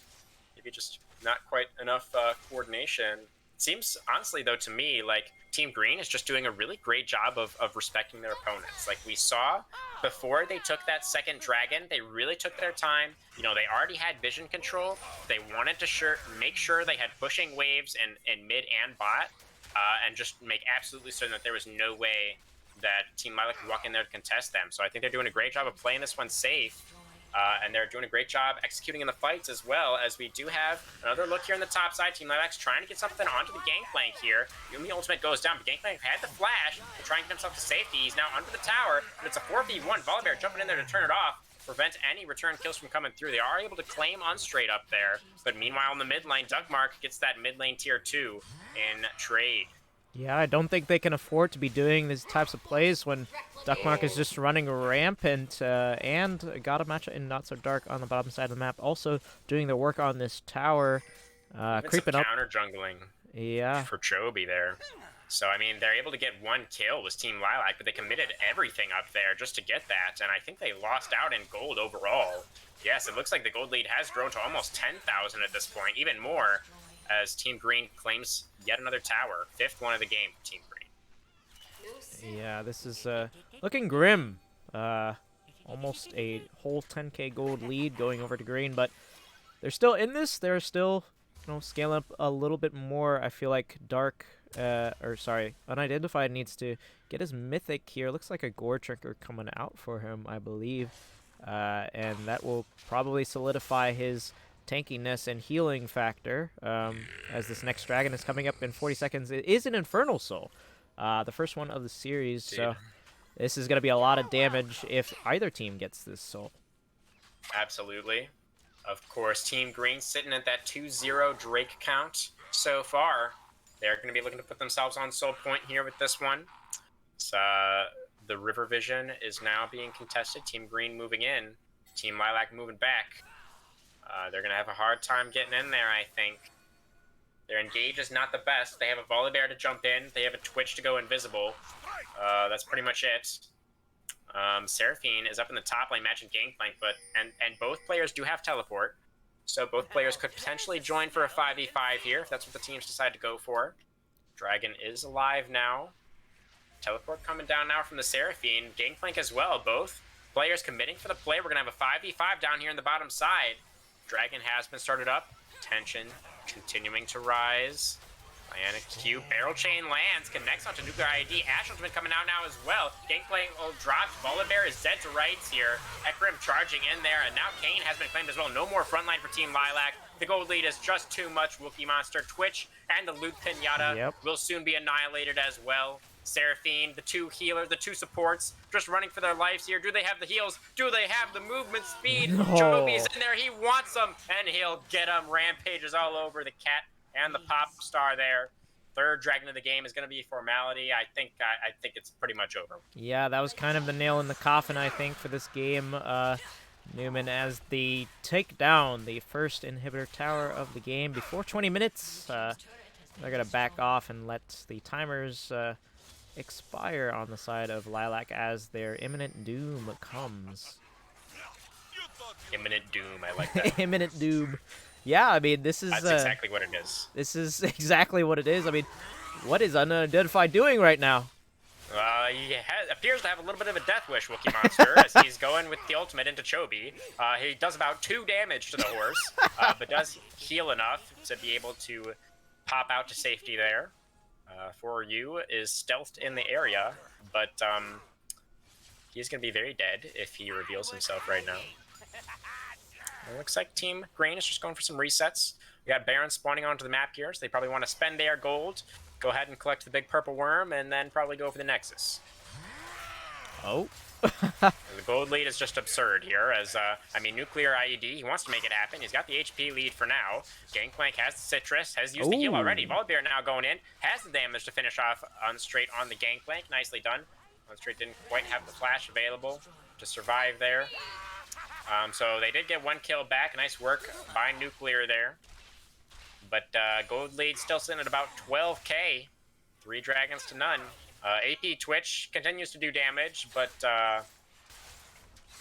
it's still looking pretty grim for him. Yeah, it's not enough damage considering that Dark has a completed Kraken Slayer, is working on what I assume to be a Phantom Dancer here soon enough. Yeah, just these bounties have not been taken, and they are continuing to be 0 death leads here. It's unfortunate that they can't get a pick on any one of these bounties so far. Yes, the Gangplank was, you know, you'll take what you can get, but unfortunately no bounty on Unstraight, so not too consequential there. And I think what we really saw in those fights was the engage was just kind of too strong coming out of Team Green. I mean, like once a team Lilac member gets caught out, they're pretty much just dead, as we have yet another 1v1 happening here. Unstraight, this didn't go so well for you last time. He does have the flash now, and Volibear has no ultimate, so he's feeling a little bit better about this one. Half HP for both top laners so far. Barrel down for the Gangplank, gets the chain, connects with that one, drops the ultimate now. Should be able to get that solo bullo, and yes, Unstraight will claim it, get some revenge for himself. Meanwhile, on the top side, Seraphine gets popped, and now the Kayn will be soon to follow. Goes into the ultimate, but doesn't have a good way out here. Does get slapped by the Winter's Bite from Matcha. Is able to go ahead and claim a kill for himself. First one for the Braum this game. Whew. Yeah, good to get your support on the board there. They're over 10k gold lead at this point, and this Baron might actually be the nail in the coffin here, as it is uncontested, and Unstraight still in the bottom lane. He's going to have those Baron minions, unless For You has something to say about this. The Wookie Monster, I think the coffin is already 6 feet in the ground at this point. Fully nailed and all. So Baron has been claimed. Gangplank, go ahead and get in another tier 3 tower for himself. Nobody from Team Lilac able to go down there to answer him, I guess. Has to try and get out now. Seraphine and Volibear going for a little bit of a tag team effort. Gangplank now expending the flash to try and get himself to safety. Does get the speed boost from popping the barrel there. I don't know if Volibear Seraphine have many gap closers left. Gangplank popping the orange now to get rid of the slow, and should be able to walk himself out to safety. Yeah, that was an interesting heal use just for the movement speed, but interesting things all around, I'd say. Yuumi does have what appears to be a Luden's Tempest. Yeah. Oh, goodness. Well, I'm very glad that that's losing. Yeah, not sure if their mental is kind of on the okay side here, but yeah, this dragon is coming up in a little bit here. For You is going to be spotted out by the Ash Arrow. This is looking so grim for Lilac. Can they do anything at this point? Chobi is just full on the Ash sending Arrow, it. nice and nice coming through there from Dark. Nice long stun duration on that one, as Unidentified will hop and knock up and eventually die as Chobi gets the kill. And now the Cat and the Rat looking to get in there once again. Rat goes down, Cat goes down. 5v2 on the map. Volibear now took a very unfortunate path into the fight there. Expends the flash just to stay alive. Seraphine Charm onto 3, but it does 0 damage, of course, as we have the teleport coming down. Hopefully this is the end of the game. I don't expect Infernal Soul to be required here, as they are on the Nexus Towers. Chobi charging in there. One more Rampage should do it. Seraphine does manage to get herself onto the fountain, but the first Nexus turret under fire here.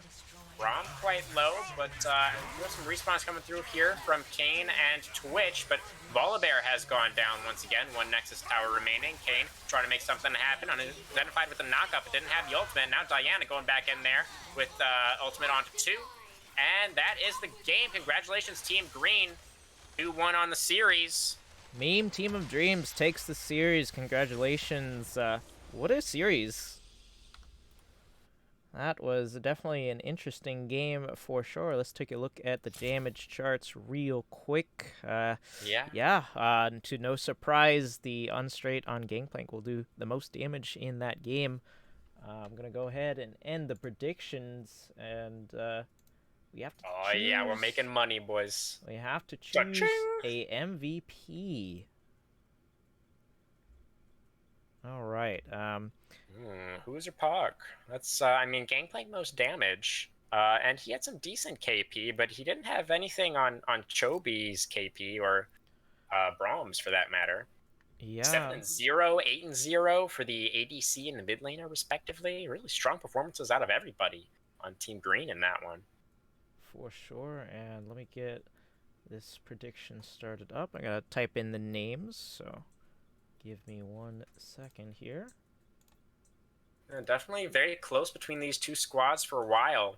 But yeah, it definitely felt like maybe some mental boom coming through there towards the end of game 3. I mean, we may never know the thought process behind the Dark Harvest Luden's Tempest Yumi. Really, I mean, I doubt there were very many thoughts that went into that one. Yeah, that's that. Yeah, for sure. Having a little trouble getting this prediction up. Wonder why it won't let me do multiple outcomes.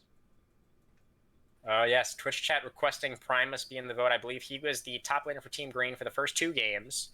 It was actually 2 top laners were in the series for either squad. So,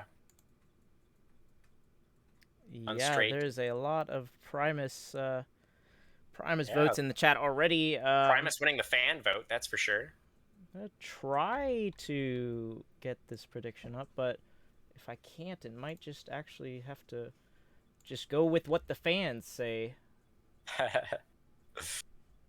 I mean, I'd probably give it to Chobi. He kind of popped off all 3 games, honestly. 2 great games on the Rumble, then locking in the Heck Rim for game number 3. I'm a jungle main myself, so, you know, I may or may not be a little bit biased there. That but Chobi had a very excellent showing in all 3 games, so I definitely agree. Let me try to... Okay, Team Gap, tell us how you really feel.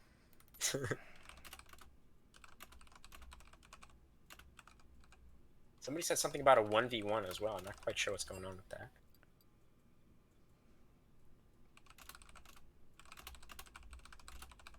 Let me just try to get this prediction going on there.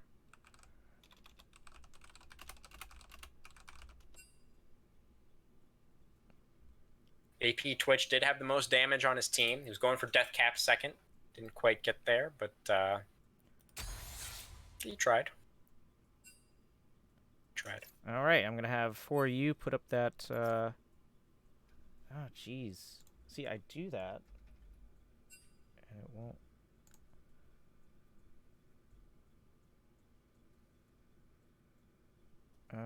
Okay.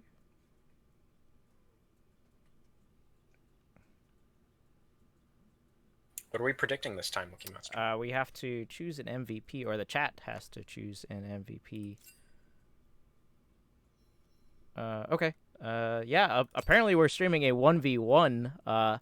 Georgia and Unstraight are actually going to 1v1 for a bit here. And the MVP poll is up, so while we do... Oh my gosh. For you. Yikes. Yeah, that's... He really did that. He really did that, man. What an interesting poll we have here today. For the MVP. I wonder who's the MVP. You thinking for you or for you? Tough choice, Wookie Monster. I'd have to go with for you. Yeah. Okay. Okay. I like the for you. You know, emphasis on the you, not so much the for. Right. Exactly. Right. Exactly. Yeah. But yeah, apparently Georgia and Unstraight are doing a 1v1. So I guess we're gonna stream that as well. They were like, stream it. Primus, do not feel robbed. It was pretty much a good showing from you and Chobi. Yep, And the that poll poll is up. seemed very fair. The poll is up, so go ahead and cast your votes for the MVP while we get into this 1v1 game real quick. Not even sure why the Yumi, but Oh no, one of the it's champions fighting is Yumi Yumi. versus Yumi here. Well, let's see what they start out with on the items here. Georgia is going for the Doran's ring. Definitely think that's Battle of Loot Pinatas. Oh yeah, we'll go ahead and watch. Oh, the Doran blade here coming out from Georgia. I like to see it. Okay, okay. Very good, very good. I was like, the Doran ring might not be the play here, considering you did take press the attack on Georgia. They do have different runes. It's going to be Summon Airy over on Unstraight. AD Yumi versus AP Yumi. Yeah, I like to see it. I like to see it.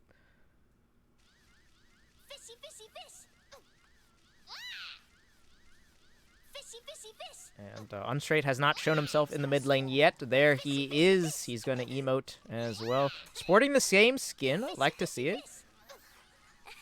Throwing out some emotes there. The thumbs up. I like the Bard one right there. Yeah, I like the Bard one. That's a good one. Okay, that voice line is who has the advantage thus far. Both spamming emotes very effectively, landing a lot of those emotes. All right, so you have quite the push coming on from Georgia here. Unstraight, a little bit of CS behind, but Georgia is missing some of the CS, so pains me as a mid laner. Whenever you miss CS in the mid lane, you know. Unbelievable. How's Yumi mid gonna miss those CS? That's with the Doran's blade of all things. You know, you can't miss CS using that item. I don't understand. She will hit level 2 first. Does not opt to try to trade with the level 1 Unstraight. You hate to see it. You always say, there you go. See, easy trade. You win the trade because you have 2 abilities now. Quick maths, indeed. And our poll is almost over, so get your votes in. Looks like Primus has 9 votes. Chobi has 5. Let's hope this 1v1 ends pretty soon here. I guess we could take Primus into the chat. I'll pop that up real quick if I can drag him in time. Let's see where he is. As we are going to do the interview. There he is. I'll go ahead and drag him over, or at least try to. Oh gosh. Can I please do that? Oh, there we go. Thank you for getting in here, Primus. We are in the middle of the 1v1, but you can go ahead and interview while this is happening. Of course. Seems reasonable. Glad to finally have an MVP. I was the starting. Wait, let me meet the stream. I was the starting top laner for gold last split, and then they replaced me with I forget who the top laner is now. But now I'm the captain for our Team Gap silver team. Ah, yeah. So congratulations on the win, first of all. But a strong showing from your top lane Volibear. I feel like that. Did you guys like draft a plan around Volibear? Was that like the prior pick? No. Okay. Nope. That was hey, Primus, what do you want, Renekton or Volley? I was like, let's do that. That sounds good. Okay. There was no prep whatsoever. Okay. So you guys were you guys confused about the second draft from Lilac? what were your thoughts when you guys saw the Sona Soraka? I mean, we weren't like super like weirded out. I mean, we were just like, oh yeah, it's a Soraka Sona lane. It's just gonna be like that. Okay. It just be like We that. were more surprised by the Corki pick. We weren't Ah. expecting that. Yeah. But I mean, we weren't really scared of the Soraka Sona. I mean, we had enough burst and DPS where we could get through it. Okay. Yeah, you guys definitely did do your quite work in the second game there. Did you expect to lose one at all during the series? Well, I mean, Chobi will say I'm super bad, so you know, if we did lose, it'd be all my fault. But I mean, we expected to at least 2-1. We wanted a 2-0, but you know that Right. doesn't always happen. Yeah, okay. So, yeah, I think great showing. This 1v1 is still happening. Oh my gosh. Neither of the Yeah, Yumis have died yet, but any Really, yeah. questions? Usually you expect Yumi to have a lot of kill pressure on Yumi, but yeah, for some reason they're both still alive. Very strange. Yeah, I mean, I'm still confused on why they picked Yumi. I mean, evidently it's a very very old beef between these two, so I'm not aware of the beef, but that's the tea Well, on that.